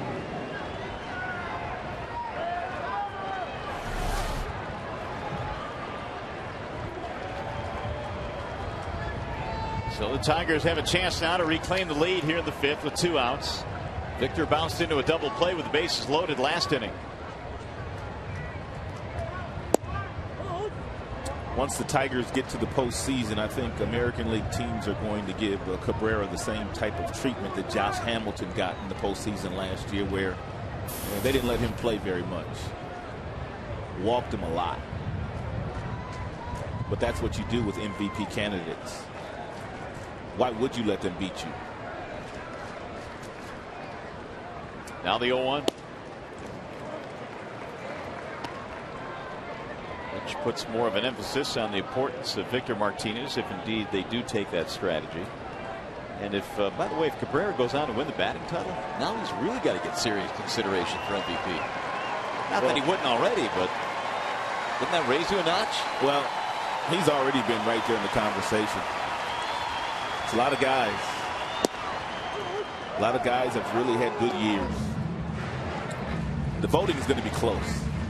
And it's probably going to be some of the closest to voting in recent memory, with Verlander, Cabrera, Adrian Gonzalez. We talked about Cabrera already.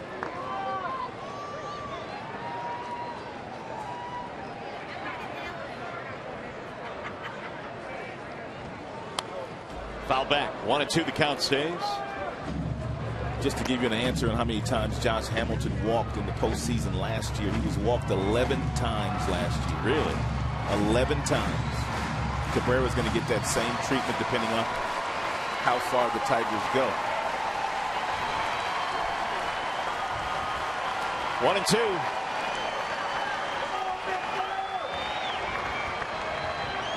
At least if those managers want to keep their jobs. You know? There's the 1-2 pitch, driven deep to left field. It has a chance. It's gone. A 3-run shot for Victor Martinez. And he crosses the 100 RBI plateau.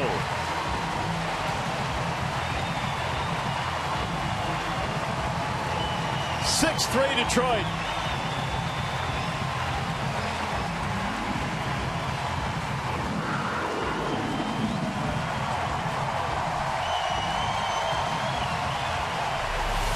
In a normal year, Victor Martinez would be right there in the middle of the MVP conversation as well. He takes a breaking ball from Mattis on the outer third of the plate and simply flips it into the left field seats for a 3-run big fly.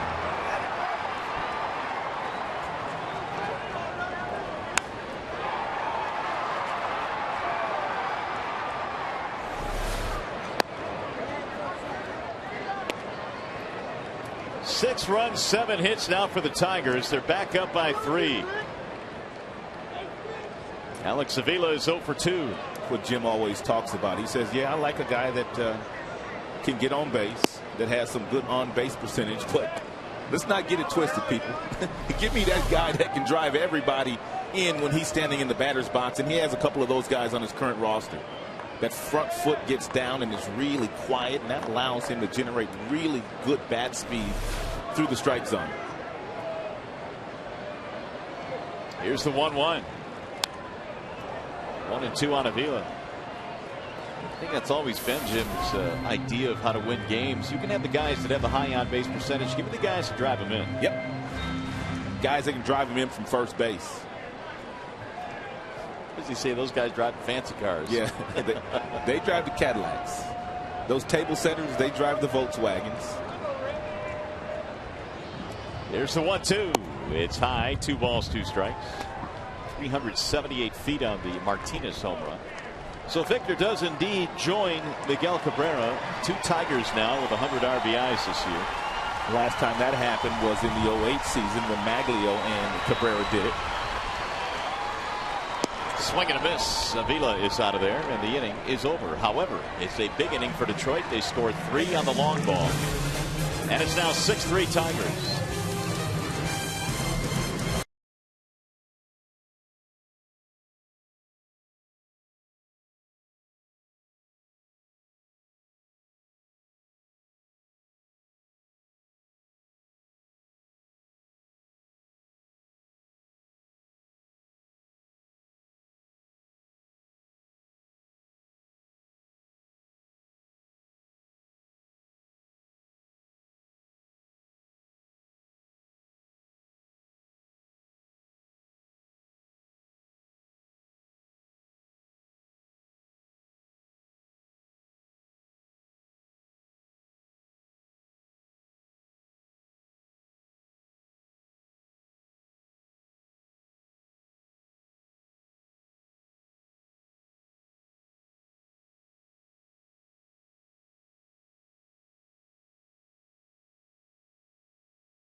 Has had a couple of big hits in this series, hasn't he? That he has. That was a walk-off variety. That was a couple of days ago. The first game the Tigers were able to win in this series, and then he comes up huge once again here today, taking Mattis deep on a breaking ball off the plate outside.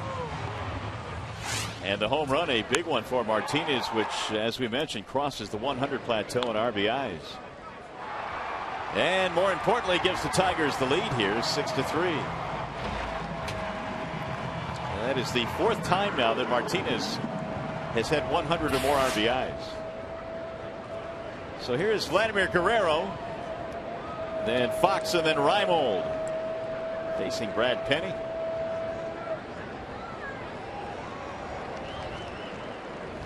Big swing there by Vlad. We haven't seen Vladimir take many swings like that in the series. We talk about Cabrera and having a lot of power as Don Kelly takes over in right field for Maglio. We talk about Cabrera quite often. The fact that he has tremendous power, but very seldom do you see him take swings like that. Right. Just real quiet, really quick, really nice idea. No violence in Cabrera's swing at all.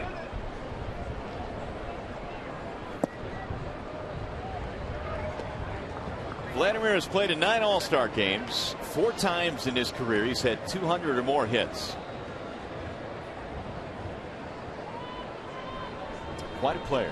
Switch bats too, using different bat his first time up. This one has a ground ball in it, right to the shortstop. He's been steady. Peralta throws him out, 1 away. So Penny, who was given a 3-0 lead, has now been given a 6-3 lead. And then Jake Fox will stroll in.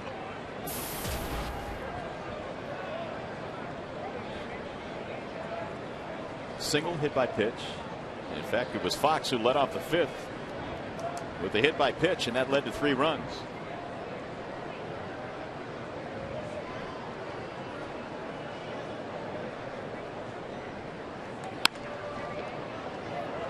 Oh, and 1 on Fox. First team All Big Ten at Michigan in his days with the Wolverines. And that young man's day has been made. Brought his glove. Fired up. Oh, isn't he though? There is not a better feeling for a kid at the ballpark. That's foul again. Willie Randolph, third base coach. Picking and grinning. What a really good second baseman he was in all those years in a Yankee uniform. Lou Whitaker, of course, was playing for the Tigers. You had Frank White, Kansas City. Yeah, a lot of good second basemen in the American League back in those days. Fouled straight back. Well, we just saw Frank in KC. He's doing television work now for the Royals. Randolph has had opportunities to manage. Great player. And he did it on the largest stage at Yankee Stadium for a long time.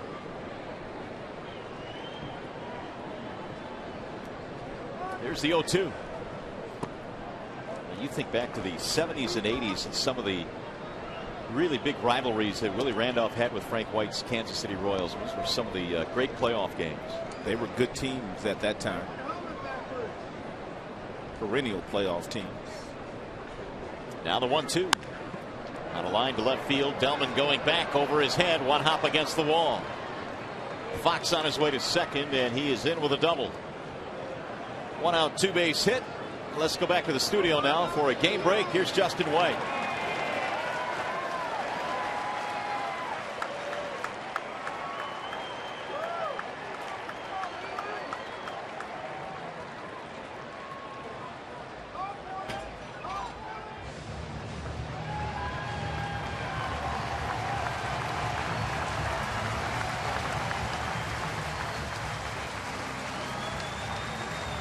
All right, Justin, thank you. Here it looks like the day has ended for Brad Penny.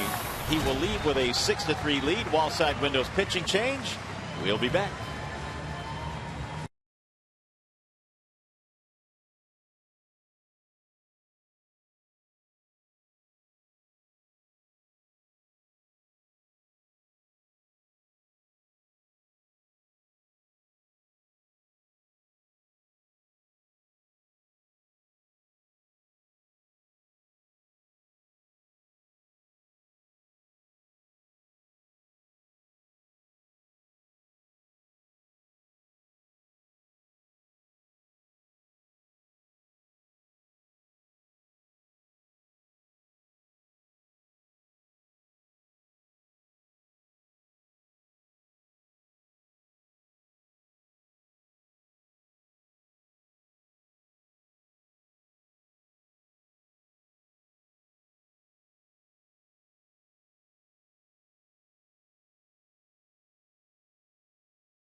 season with a 3-game series against the Indians tomorrow through Wednesday each night, 7:05. For tickets, call 866-66-TIGER or visit tigers.com. Al Albuquerque is the new pitcher now. It's a 6-3 ball game. The Orioles have a runner at second base with one out. Leadoff, or the one-out double, I should say, for Jake Fox. Numbers on Big Al. He's had a great year. Opponent's batting average at 147, 65 strikeouts in 41 2/3 innings really tell the story about Albuquerque this year. And really, he's stranded most of the inherited runners that he's inherited. He also pitched in yesterday's game, and Jim said he wanted to see Albuquerque pitch in back-to-back days down the stretch to prove to him that he was healthy so he can put him on that postseason roster. And he's getting that chance here today after pitching yesterday a scoreless inning. Didn't go around. Reimold the batter here with one out.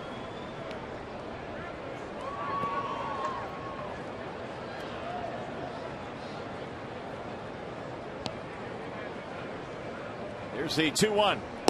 Checked it. Strike call. 2-2 on Reimold.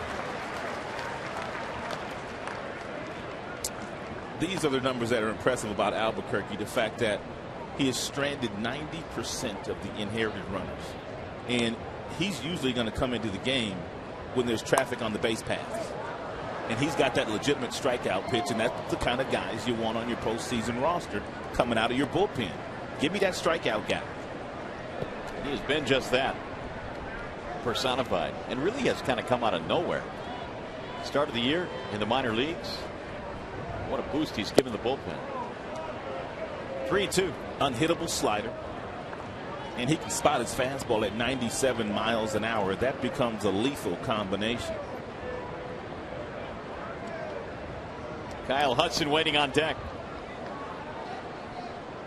3-2 pitch. Ground ball to third. Inge gobbles it up. Reimold is out. Runner holds. 2 away.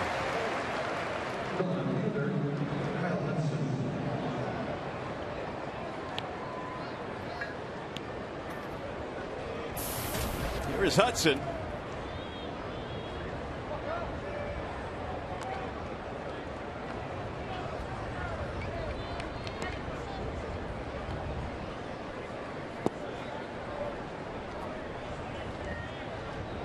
Hudson before today was used basically as a pinch runner.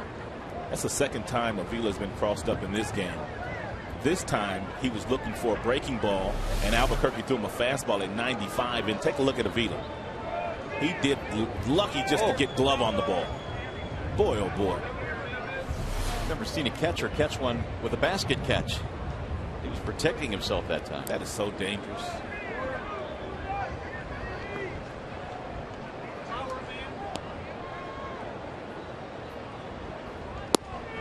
There's the strike call. Kyle Hudson hails from Illinois. In fact, he played some college football for the Illini. Did he? Was a receiver for a couple of years. Well, you talked about how fast he was. Yeah. Big time speed. Didn't look like he could take much of a hit, though. No, not at all. He's not very big. He didn't go across the middle very often. But he's got a future in the movies, though, if he wants to play Napoleon Dynamite. There you go. All you need are the shades. You pegged that one. Vote for Pedro. He may not be able to live that down. Ball inside. 2 balls, 2 strikes on Kyle Hudson.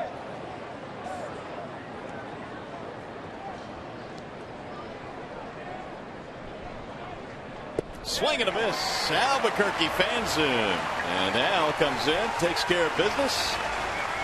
And we'll go to the bottom of the 6th. It is 6-3 Detroit. Gosh.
For the Coors Light Freeze Cam, going to take you all the way back to the first inning. Davis was the batter. He hit one to Cabrera. He touched the bag with the front foot, and he got the out there, flipped it to Peralta to get the out. That's one of the double plays, and Penny also got one 6-4-3 variety. Coors Light Freeze Cam, always brought to you by your Frost Brewed Coors Light.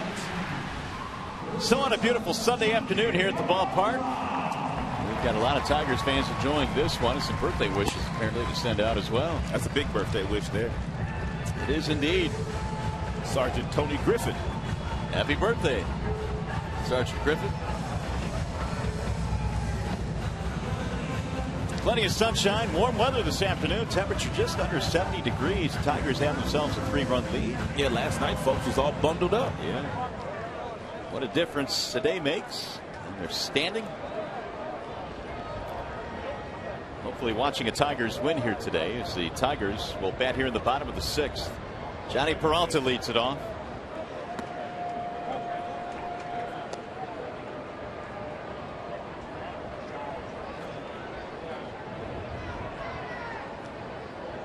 Peralta, then Rayburn, then Inge. Driven to left field, base hit. Leadoff single for Johnny. The new pitcher on is Brad Bergeson. Bergeson comes in with an earned run average approaching 5.5 and a record of 2-7 in 34 games now pitched for the Baltimore Orioles.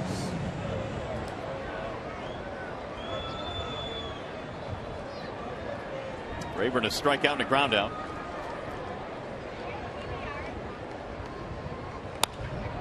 That's into left field, a base hit. And Peralta goes to second and stops there. Rayburn has his first hit. Possible sacrifice bunting situation here with Brandon Inge standing in the batter's box. Jim would like to extend the lead beyond 3.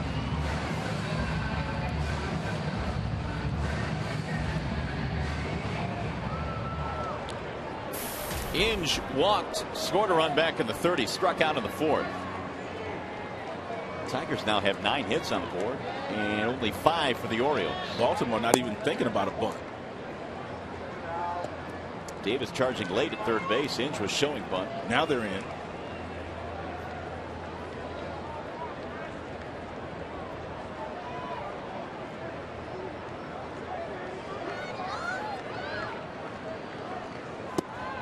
Missed it outside. 2-0. Here's a situation. If you're Brandon, you're trying to bunt the ball down toward third base. You want Davis to come and get it. That allows your base runner to get to third if he vacates his position. Brandon drops one down, foul. 2-1. You don't want to go to first base because Fox at first base really has no responsibility of holding the base runner on. Therefore, he can cheat from his position. So you got to go down toward number 9. Inge has 5 sacrifices this year. And that's bunted toward third. They'll let it roll. It goes foul. 2-2 on Brandon.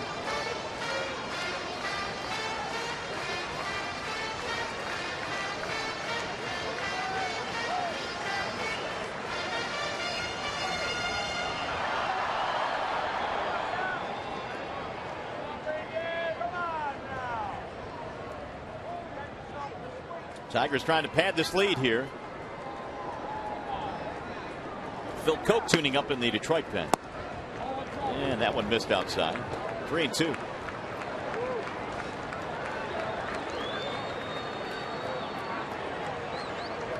Top of the order waiting on deck, Jackson. And 3-2. Swing and a miss. And Inge is out of there. First strikeout for Bergeson. 6th overall for the Baltimore pitching staff.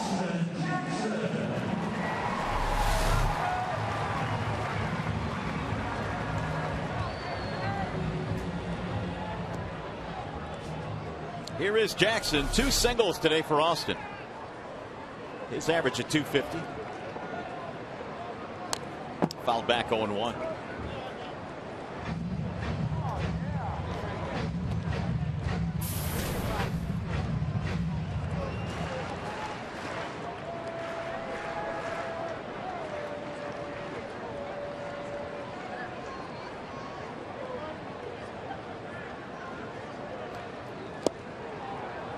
Ferguson started the year in the rotation for the Orioles and was 1-6 with a 5.5 ERA in 9 starts. Then was sent down to AAA.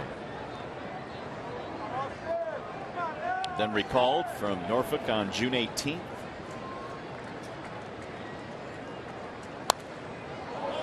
Foul that one off. 0-2 on Jackson. It's very risky when you count on young pitchers to kind of carry your rotation, as the Baltimore Orioles did going into the season with Ferguson and also Mattis. Both guys struggled. Both guys have spent some time in the minors. And that's why they had that defaulted bullpen at the beginning of the year. A lot of veterans in their bullpen, but to try to protect that young staff. 1-2.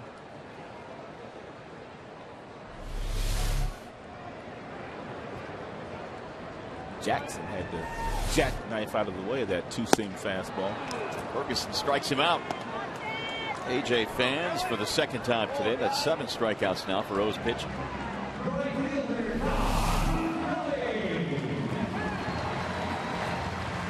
It's a little breaking ball that really doesn't do a whole lot.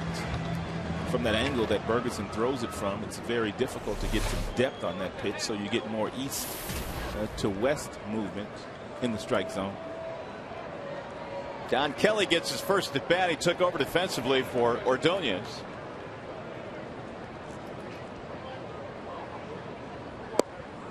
Strike one on Don.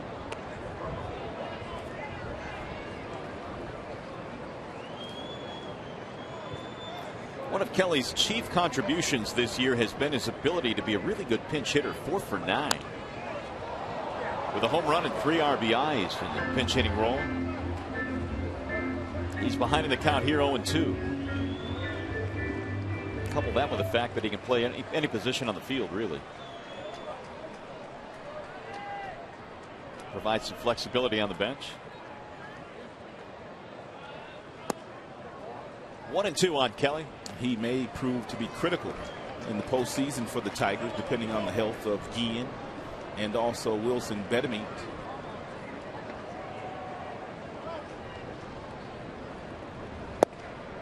Always seems to be that one guy in the postseason that is not a star caliber player that has a big impact. Remember Alexis Gomez in the ALCS against Oakland? Outfielder for the Tigers, had a really big game which helped him win a game. Yes, he did. Santiago started the first 2 games at short in the World Series.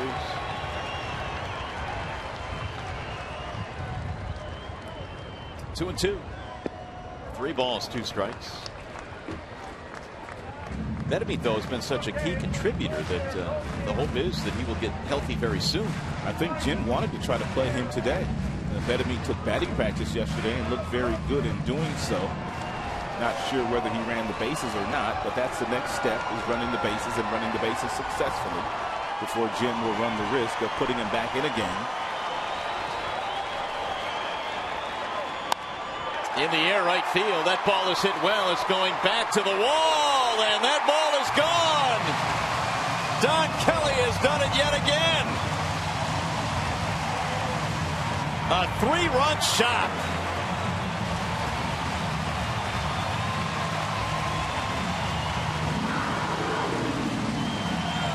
How about Don Kelly this year? Special. He's had a good year, and the manager has a tremendous amount of confidence in him. Jim was talking the other day about some of the contributions of Kelly and Santiago and some of the role players that he has on his team. He says those are the big moments. He says those are the moments that really uplifts your club. He says Delman, Cabrera, and some of the other guys, they're going to get it done every single day, but the big plays come from guys like Kelly. Delman bounces out, not before the Tigers get a huge home run from DK. Back-to-back 3-run innings, now 9-3 Detroit.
And by Jeep. Stop by the Jeep Celebration event today at your local Jeep dealer. Round and round we go. The Tigers on top 9-3 in this one. Don Kelly with a 3-run shot. And one of the big bats today for the Tigers. Tigers also with a home run from Cabrera and Martinez. And Phil Koch will take over now out of the Detroit bullpen. And Phil Koch pitching in his 47th game this year. Checks in with a .436 earned run average. The opponents are hitting .276 overall against Phil.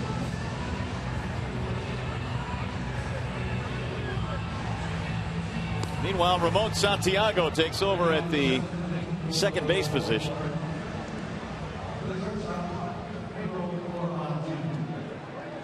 And so the Tigers bring their 6-run lead into the 7th.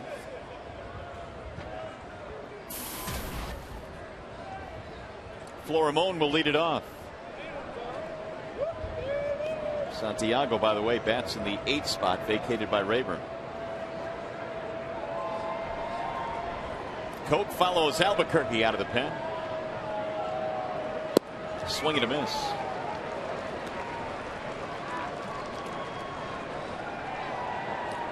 Phil Koch had 14 games as a starter this year. The earned run average was at .482. And the bullpen, a .331 ERA for Phil. Fastball is much firmer. Just about every fastball he features these days out of that pen is 94 to 96. He's ahead of Florimon, who doubled in 2 back in the 5th for his first major league hit.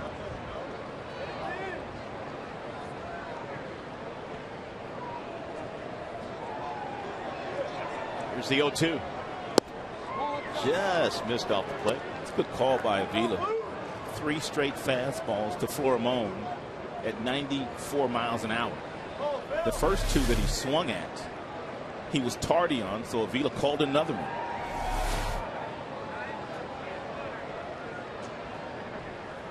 Oh, hit him. Or the bat. Apparently he got the bat. Yeah, because if it had got him, we would know it. Right off the knob of the bat.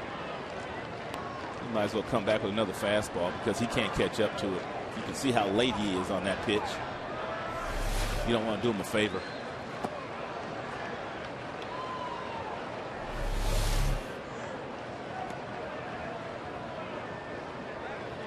SVS Fox Mode vision.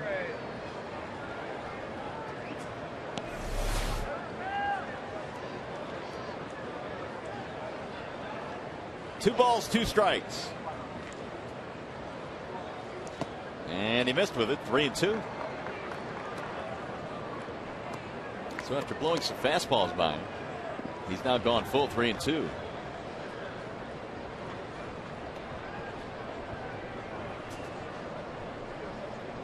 Tigers have doubled up the hit totals in this one, 10-5.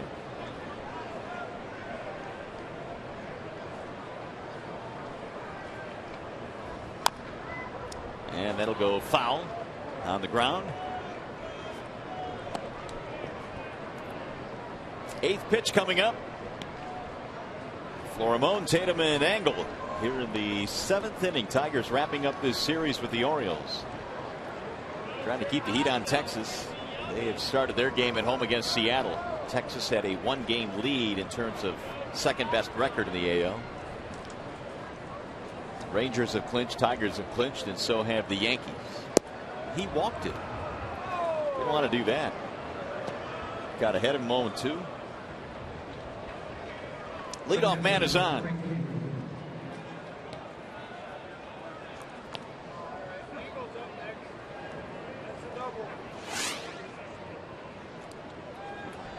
Tigers do hold the tiebreaker if the Rangers and Tigers end up having the same record. The Rangers have the Angels coming in tomorrow. The Tigers have Cleveland coming in. And the Rangers 1 game better coming into play today. Shattered bat rolled back up the middle. Peralta waiting for it. Did he tag the bag? Yep. Throw to first. In time. Nice acrobatic play by Johnny Peralta, who's not necessarily known for the athleticism around that shortstop bag, but very consistent. It's a nice play. He grabs it, gets back, touches the bag, jumps, and throws. Freddie indeed. Tough throw. Charlie Furbush is getting that start for the Seattle Mariners today against the Texas Rangers. So Charlie could help out his former club a little bit today. Would be nice. 3 double plays turned by the Tigers this afternoon. Furbush, of course, was involved in that Fisker deal. The Tigers very happy with that deal. All the players that have performed this year for the Tigers in their uniform will get some kind of a playoff share. So no doubt they'll be rooting the Tigers on. That is true. And they'll be hoping they go all the way. Furbush and Casper Wells. All of them. Even Chance Ruffin, who was only up here for a couple days. That's right. He'll get voted a share. Luis Marte is loosening up, it appears, in the pen. For 1-1. That's one of the great things about getting to the postseason. Not so much for your players, because most of those guys are paid handsomely, but the trainers and some of the other staff, the video coordinators and personnel like that, it allows them to make some really good money at the end of the year. Angle cuts and misses. 2-2.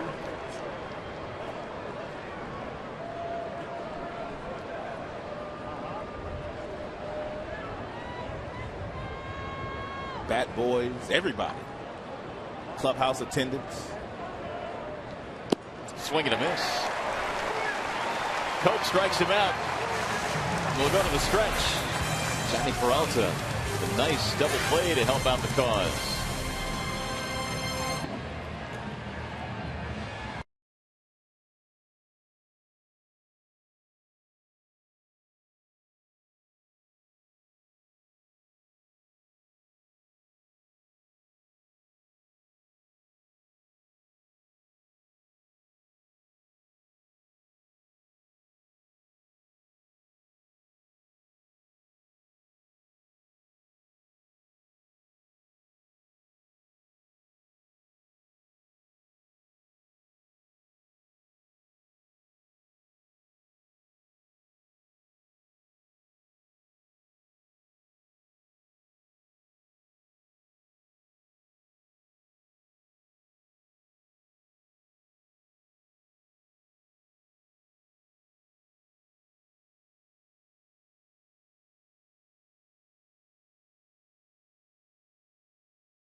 Top 9-3 in this one of the 7th inning stretch. Miguel Cabrera, 2-run shot in the first inning, his 29th home run of the year. And Martinez hitting 100 RBIs with a 3-run homer in the 5th inning. 4th time he's had at least 100. And Don Kelly, a 3-run shot in the 6th. His 3rd home run in his last 8 games. A sellout crowd of 41,000 plus on hand here this afternoon, watching the Tigers beat up on the Orioles. And they're counting them down in terms of how many games left. Only 3 after today in the regular season.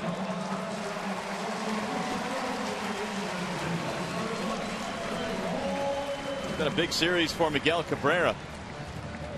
Really big series. Well, he's hitting about 700.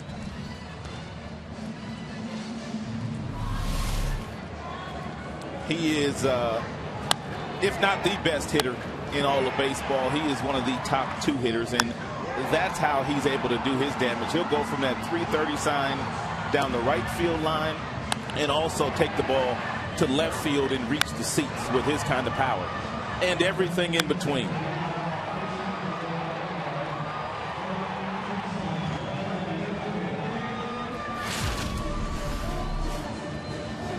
And in the first inning today, it was a line drive home run off the starter Brian Mattis. 2-run shot for Cabrera as he continues to add to his big numbers this year. He's leading the American League in batting as we speak in the 4-game series. Why shortchange him? He's at 692, not 700. And here he is again, now smack dab in the middle of a fight for the batting title in the American League. Single, walk, homer today for Cabrera. Way outside. 2 balls, no strikes. You just don't really ever see guys that have this kind of power and does the kind of damage that Cabrera does, that hits the ball to right field and gets this many hits. That's a lot of base hits the other way. He'll do it with 2 strikes. He'll do it early in counts. He's just kind of, he picks his situations.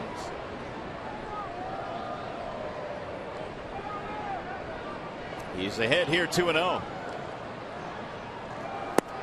Now 3 balls, no strikes.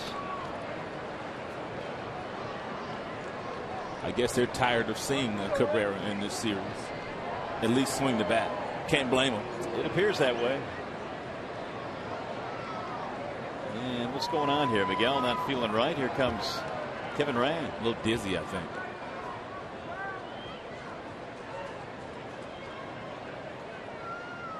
Cabrera had a couple of words for Sam Holbrook, the home plate umpire, who immediately motioned to the Tigers bench. Well, after he took that 3rd ball, I don't know exactly whether he's seen it or not or what, but he's saying he's okay. And that's all Jim wanted to hear. Breathing a sigh of relief as he marches back to the bench. This entire ballpark. 3-0. If Ricardo comes too close to the ditch, he might just swing. He took it 3-1. Tigers have 10 hits today and 5 for the Orioles.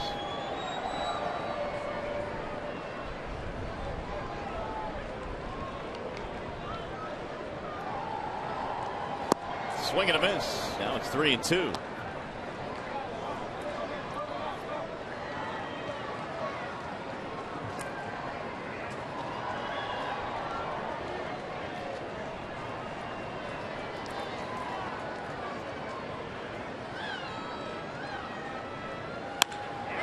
On a line to left field and caught by Kyle Hudson.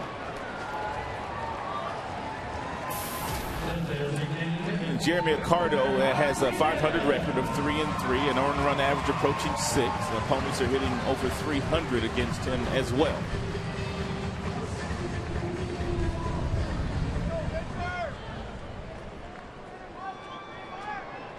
There's Victor Martinez.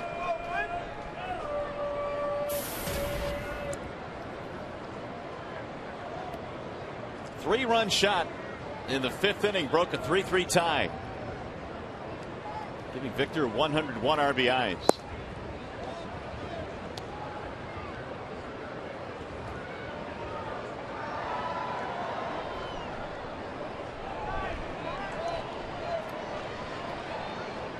Ricardo follows Ferguson out of the bullpen for the Orioles.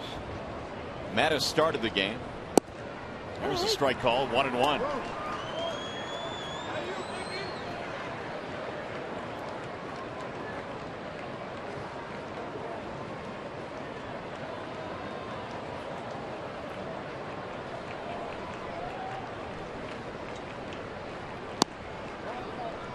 Two balls and 1 strike. It'd be hard to argue that there has been a better free agent signee this year than Victor Martinez, the numbers he's put up for the Tigers. High fly ball left field, chasing Hudson back, edge of the warning track.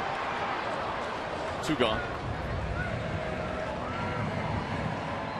It would be hard to argue that. I mean, there's no doubt about it. When the Tigers went out in the offseason and signed Victor Martinez to the multi-year deal. It has turned out to be a fabulous move. Carl Crawford also changed uniforms from the Tampa Bay Rays, but he hasn't been that good in Boston. Jason Worth left the Philadelphia Phillies and got paid a lot of money to go to the Washington Nationals, and his year has not been very good. Adam Dunn. Yep. Not good at all. Avila takes strike one. Alex today 0 for 3. The Tigers identified Martinez before the season wasn't even over, and they made him an offer very early. He accepted it, and we'll see him for 3 more years. 1 ball, 1 strike. Avila, the only Tiger that has not been on base today, is David Pauly. Tunes up in the bullpen.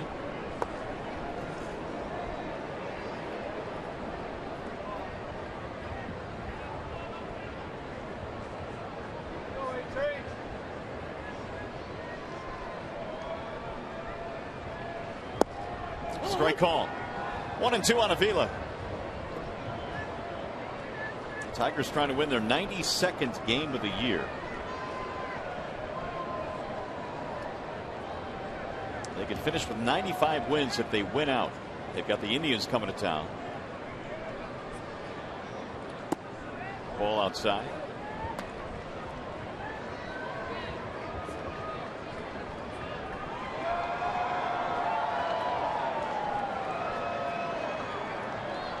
Two and 2 on Avila.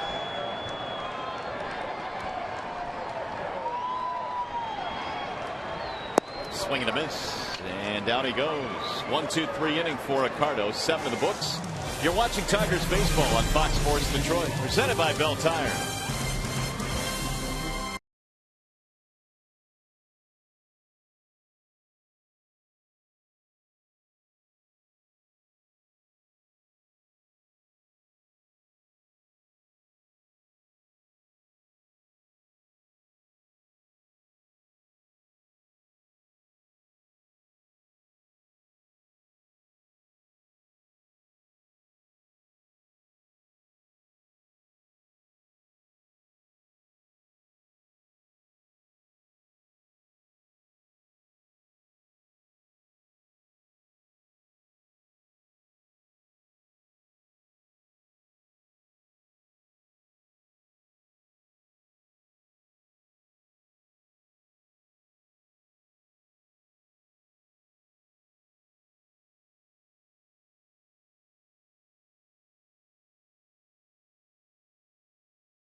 Fans, visit the official online shop of the Detroit Tigers. You can browse the largest selection of online authentic team gear, including official Central Division Championship merchandise.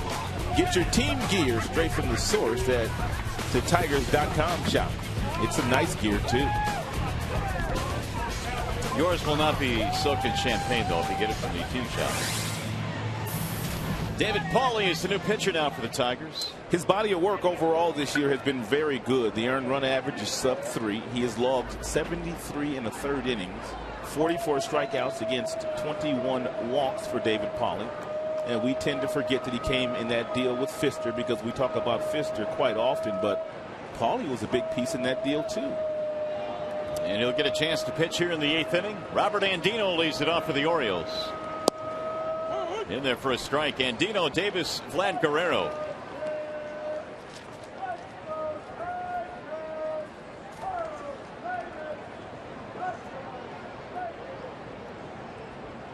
Here's the 0-1. 1 ball and 1 strike. And Dino has walked 3 times in this game. He also picked up a stolen base back in the 4th. Tigers broke it open. It was 3-3, and then they got 3 in the 5th, 3 in the 6th. 3 home runs today for Detroit. Paulie missing outside, 2-1. Orioles have hit the ball on the ground quite a bit here this afternoon. 14 ground ball outs against Tigers pitching. Penny started. Albuquerque, Koch, and now Paulie.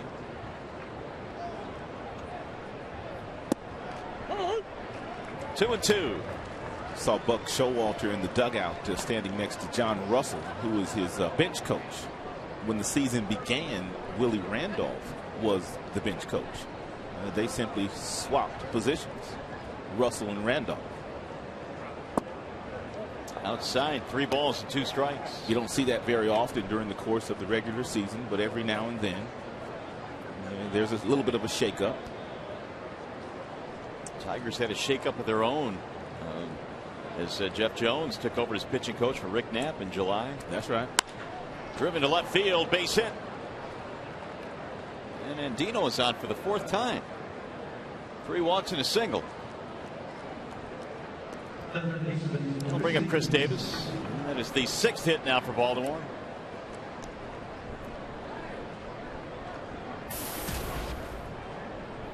Davis 0 for 3. Last at bat. Popped up. He's also hit a double play ball today.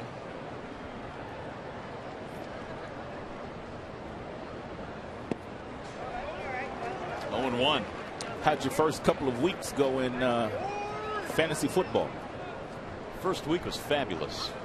Second week made me want to quit. Really? Just like that? Well, injuries are just killing my team. Huh? Yep. So what are you going to do? What are you calling your team this year? The I-94 Detours. Oh, you haven't changed that name? No. I take 94 to work every day, and there's usually a detour. 0-2 the count. Fantasy football in high gear. You've never gotten involved, have you? Never gotten involved. One of these years.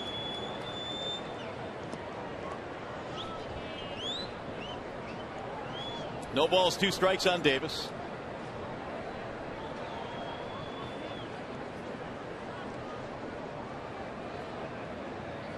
And foul straight back.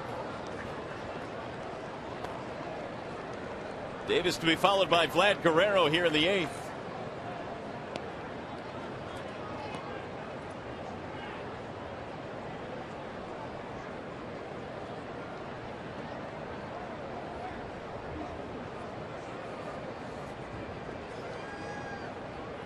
And the 0-2 roll to first base. Kelly knocks it down. He's going to have only 1 play now, and that's to get the out at first. Just noticed that Kelly was in the game. Apparently they're going to err on the side of caution with Miguel Cabrera, and the fact that they had to go out and check on him when he was up at the plate last time up. Yeah, 6-run spread late in the game. Cabrera is out. Kelly moves from right to first. You were talking about Don Kelly and how valuable he has been this year, playing literally every single position on the field. He has caught, he has pitched. I believe the only position he hasn't played is shortstop this year, and second, and he may have been at second. We'll check that. 1 strike on Vlad Guerrero.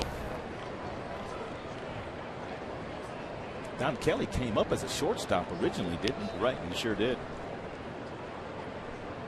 The 0-1 pitch.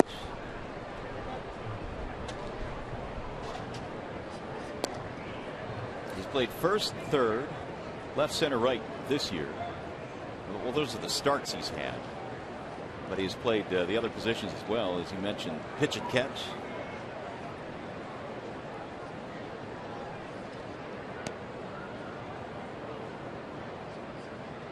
The 1-1. Don has not played second or short at any time this year. Tigers are stable at those 2 positions. Peralta, he's anchored that shortstop position just about every day. Santiago, Rayburn, they've split time at second, with Guillen getting some reps there too when he's been healthy. Soft ground ball hit to the right side. Paulie's going to have to cover. Nice lead pass there from Don Kelly.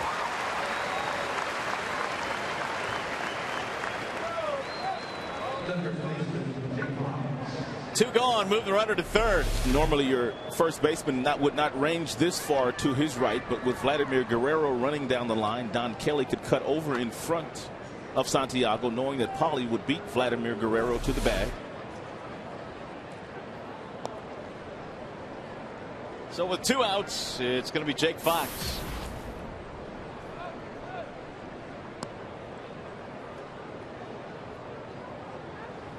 Wave and a miss. 0-1 on Fox. Good pitch by Paulie. 83-mile-per-hour breaking ball. He's touched 90. He's gone as low as 77.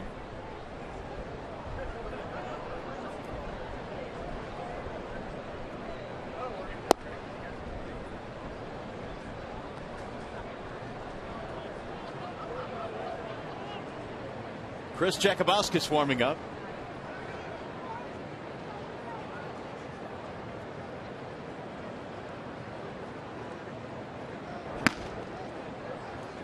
Swing and a miss. Now 1-2 on Fox.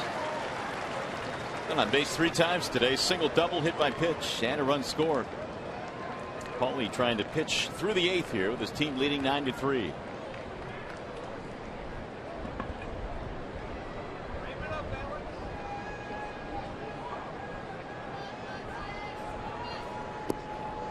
Vila with a good pickup. 2 balls, 2 strikes.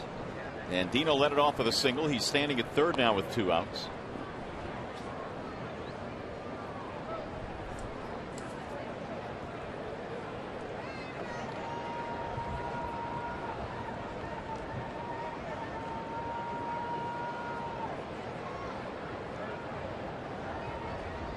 Here's the 2-2. Off the plate, 3 balls, 2 strikes. If Fox were to reach, Reimold would be next. I mentioned the Indians are coming to town. It's going to be Doug Fister tomorrow night against Ubaldo Jimenez. Good pitching matchup. Yeah, absolutely. They're all 7:05 starts the next 3 nights. Scherzer and Porcello in the last 2. And he walked him. Fox on base for the 4th time today. First and third with 2 outs.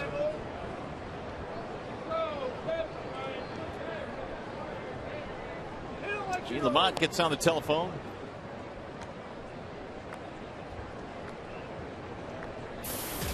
Nolan Reimold a single in 3 at-bats. A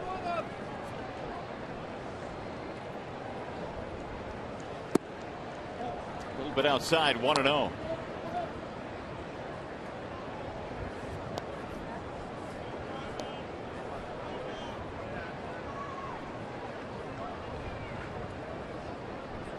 Paulie, since being acquired in the trade, had pitched only 19 innings with Detroit since coming over.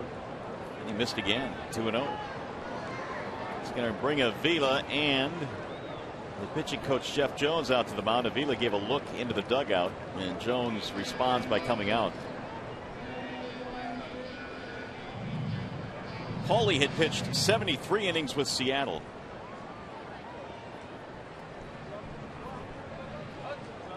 And now Jones out to the mound.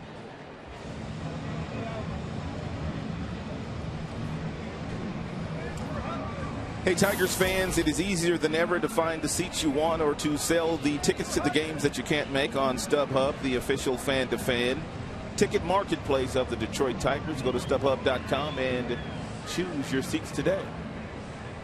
Red Wings play today after this game, don't they? Yes, they do. Doubleheader today. You gonna head down to the Joe? Nope. I'm gonna be headed the opposite way. They play the Chicago Blackhawks. Here's the 2-0 to Reimold. Outside, and now the count has gone 3-0, and Paulie in danger of walking the bases loaded here.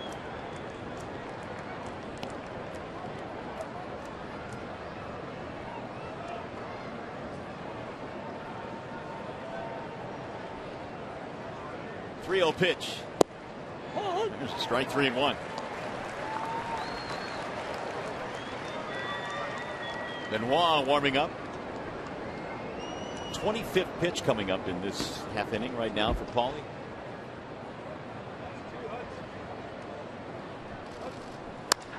High fly ball. Deep left center field. Jackson on his horse. He looks up, and it's gone way into the bushes in left center. Rival's got some pop now. I guess so. 3-1, 89-mile-per-hour fastball, and we don't usually see Jackson run out of room in that area.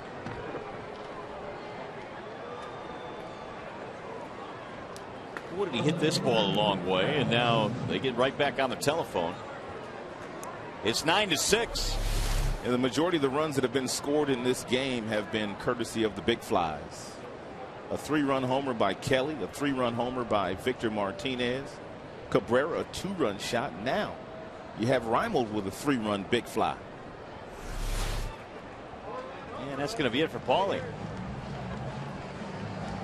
So they're going to go to the bullpen. And as they do, we will step aside. It's now a 3-run game again, 9-6. We'll be back.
We told you the Tigers have scored 9 runs in this game, and 8 of the runs are courtesy of home runs. The big fella, he got it going real early in this game. That was the very first inning, and then it was Victor Martinez, 3-run variety late in the game, and then Don Kelly. And he went in as a defensive replacement, and then his first at bat, he played long ball, 3-run shot. So it's now a 9-6 ball game as we play here in the 8th. And Kyle Hudson stands in against Joaquin Benoit. Benoit missing high. That home run, by the way, that Reimold hit went 434 feet as you look at the numbers on Joaquin. Joaquin Benoit has not given up a run in his last 20 appearances. You have to go all the way back to August 3rd. The last time Joaquin gave up a run, and he has 24 strikeouts in 20 2/3 innings in that span. Talk about stabilizing that bullpen. Indeed. He's the reason why Valverde, well, has been Valverde this year. Hudson in the game is 0 for 3. Another great sign by David Dombrowski and his staff in the offseason.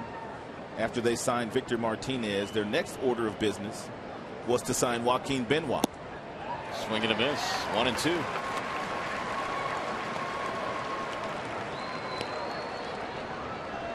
So Benoit is ahead of the hitter.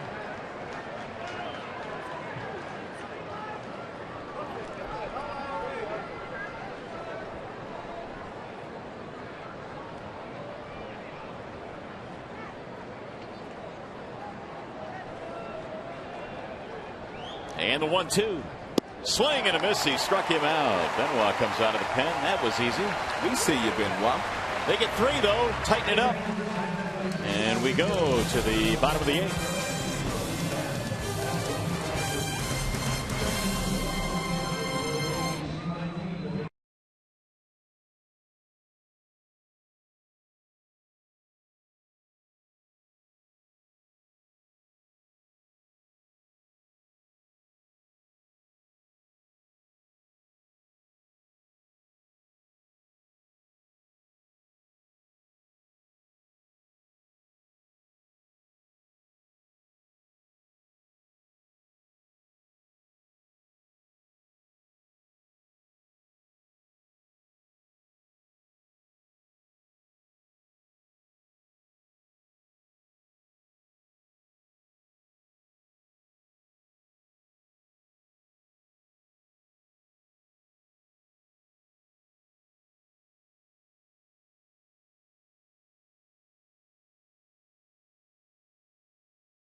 Starters brought to you by Degree. It is Ubaldo Jimenez getting the call tomorrow as the Indians come a-calling, and Doug Fister will look for his 11th win of the season, a sparkling 2.94 ERA overall. Doug Fister was 2-12 when we acquired him at the trade deadline. 2-12. Well, his numbers have been really, aside from one start against the Orioles, absolutely lights out. Johnny Peralta leads it off against the new pitcher, Chris Jakubowskis. Elevated earned run average for Jakubowskis. It's approaching 6, excuse me. 71 in the third innings, 51 strikeouts, 28 walks. The league hitting over 300 against Jakubowskis. Driven deep to left. Way back and gone. A home run. Tigers playing some big boy baseball today. Getting revved up for the postseason. Fourth long ball of the night or day for the Tigers. Peralta hits his 20th. Creamed it too. 380 feet. Career year for Johnny Peralta, not necessarily in the power department in RBIs, but most definitely in the batting average category. His batting average is over 300. Really nice approach here. We talked about Peralta earlier in the game and the fact that he'd been pulling that front shoulder off violently, and he'd been playing a lot of pepper with the third baseman and the shortstop. That time he stayed on that baseball and drove it. Santiago getting his first at bat. This is Johnny's fourth 20-homer season. 2-0.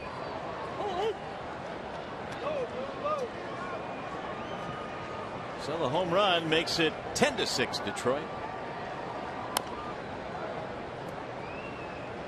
2-2 on Santiago. 2 for 4 with an RBI in the series. Ramon batting .266. 5 home runs this year. Tigers would like one more run. That would increase the lead to 5. Stay at a grand slam distance. And Ramon is out of there. 1 gone on the 3 unassisted. Dusty Baker, good friend of mine, and has been a tremendous mentor to me throughout my professional career. Great manager with the Giants, now managing the Cincinnati Reds. He said that all managers, late in games, you want that 5-run lead. And that way the grand slam doesn't tie it. Grand slam can't beat you. 5th time the Tigers have had 4 home runs in a game. Brandon Inge, the batter. Peralta, Martinez, Kelly, and Cabrera have done the honors today. 11 Detroit hits. Kelly's was a 3-run shot in the 6th. Off the end of the bat.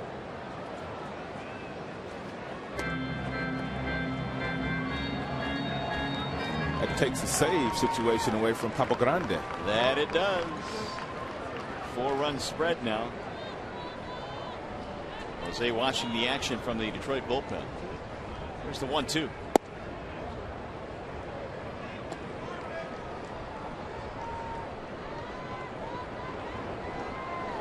Schlereth also tuning up in the pen. Breaking ball that Inge lays off of. 3-2.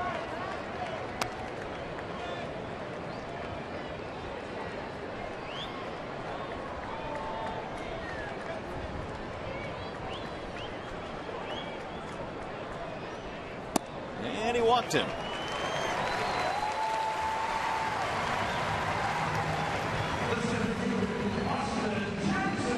He's going to bring up Austin Jackson.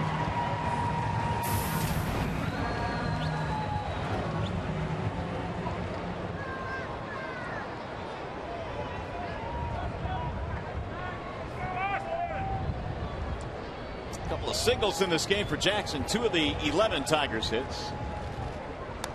Foul straight back.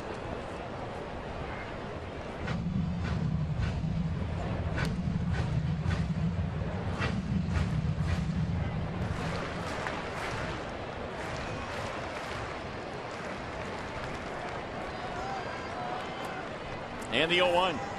Swing and a miss. 0-2. Yeah, that's what Jackson's really going to have to concentrate on once the Tigers get closer to postseason on Friday. He's going to have to lay off those pitches up in the strike zone. No doubt all these scouts here in attendance are making notes about what he likes to swing at. That'll get away from Tatum. To the backstop it goes, and Inge moves up to second base.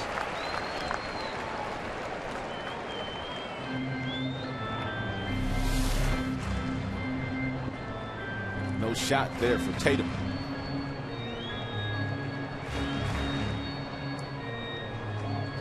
Wild pitch moves the runner up.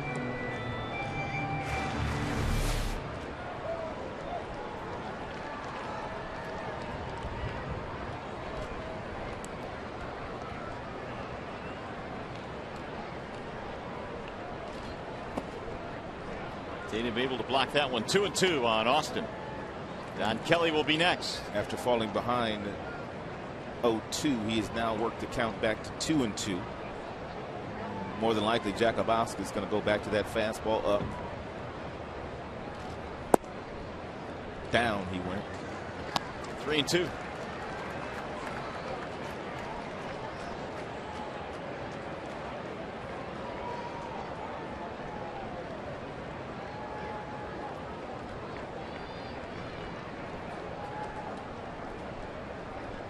Swing and a miss. Jackson is retired. 2 gone. 9 strikeouts now for Orioles pitching today.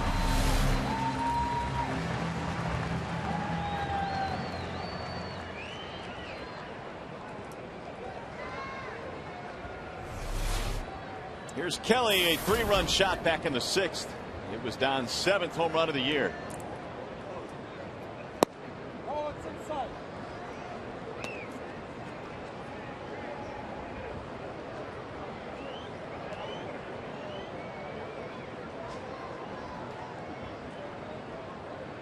Jakubowski's the 3rd man out of the pen today for the Orioles. Ooh, look out inside as Kelly spins out of the way. 2-0.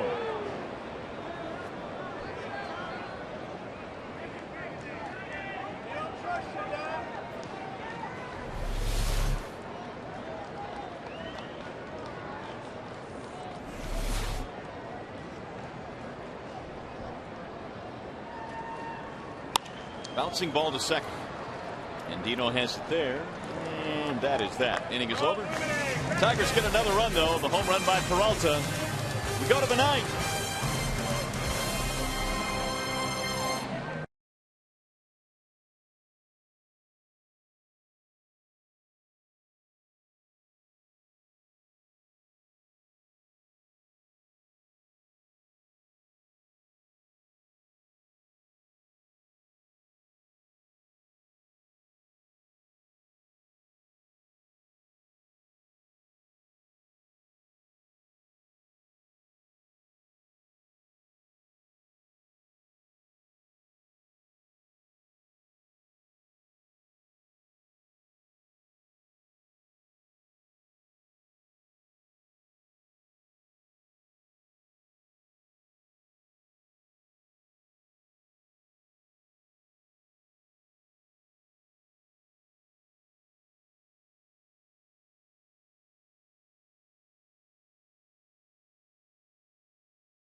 Tigers trying to put the finishing touches on this one. Last call for the Orioles, and guess who's coming in?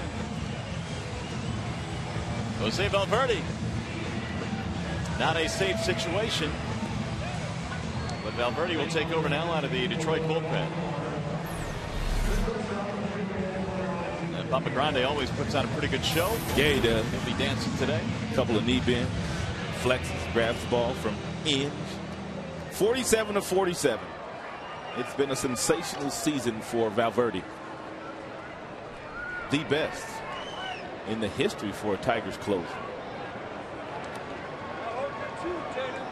And Pedro Florimon will lead things off. He'll be followed by Tatum and then Angle. Those are the scheduled hitters.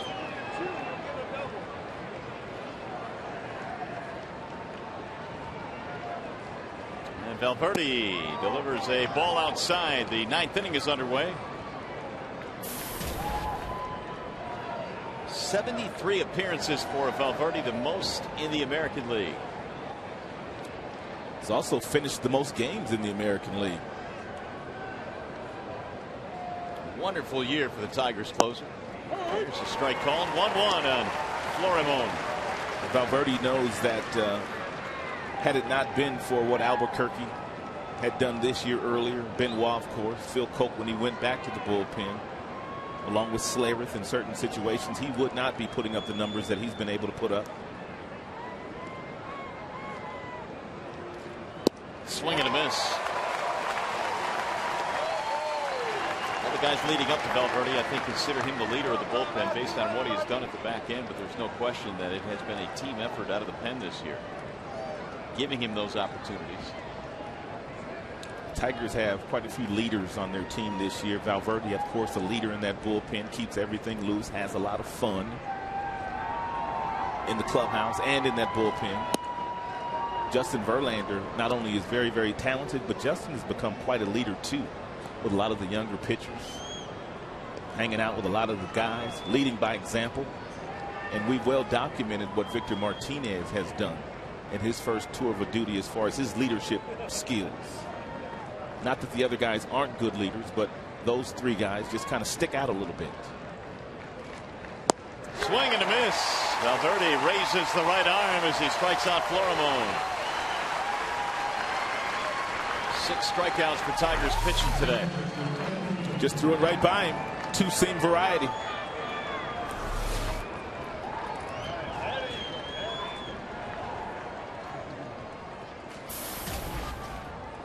Here's Craig Tatum. RBI single in the 5th inning.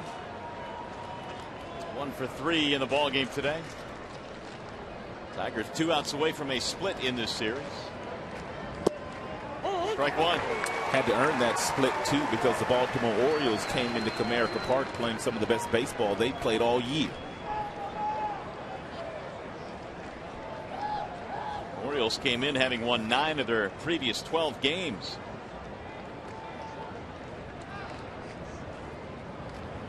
Swing and a miss.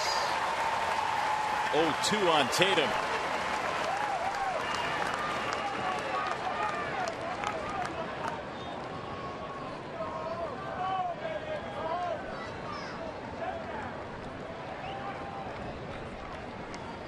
Do you happen to know what Valverde's contract status is with the Tigers moving forward? Well, this is his, I thought it was the 2nd year of a 2-year deal. Are you thinking an option? I'm thinking they may have also signed him to a 2-year with an option.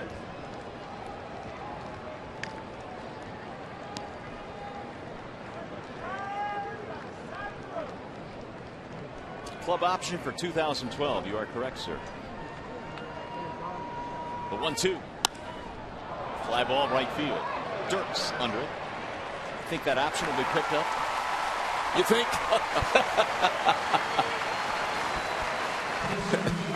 Two gone. And as far as we know, it may have already been picked up. Yeah, you might be right. And they may have to add 1 or 2 more onto it. Here is Matt Engel, the final chance for the Orioles. The crowd rising to its feet. Final Sunday of the regular season.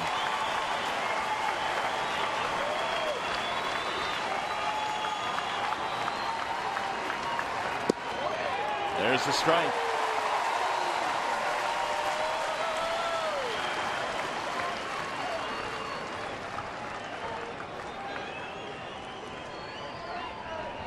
0 for 4 for Engel. He has struck out a couple of times. The 0-1 pitch.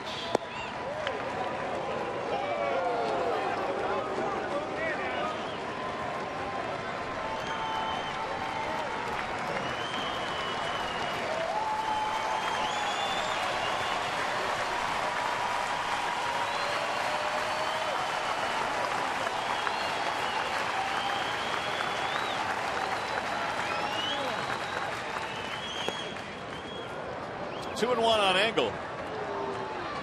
Tigers 1 out away from their 92nd victory of this season. Texas, meanwhile, is leading against Seattle 4-1. They will have the Angels for 3. The Tigers will have Cleveland for 3 as they battle for the second best record in the AL.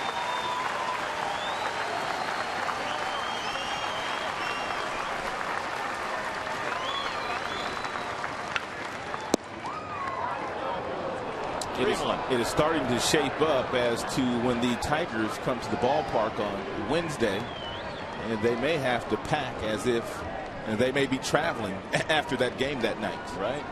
May not know.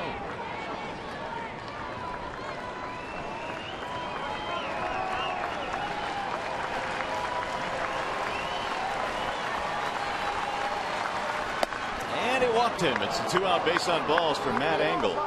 I know on that last road trip in Kansas City, they had a little bit of a team meeting, and they were talking about families flying and different things like that. And Jim had a message for his players. Let somebody else handle the ticket request. Let somebody else handle the plane reservations and different things like that for your family. You need to be concentrating on baseball. And Jim knows from experience that sometimes those kind of things can kind of get in the way of what you should really be thinking about. He's been through it enough times, and most recently 2006.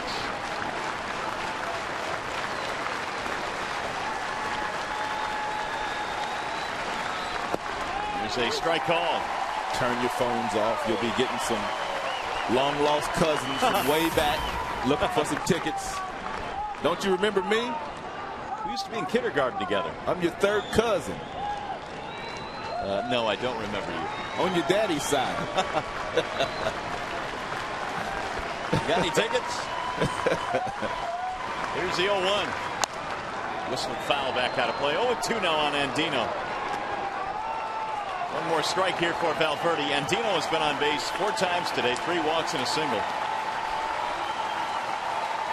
41,051. A sellout today for the final Sunday home game.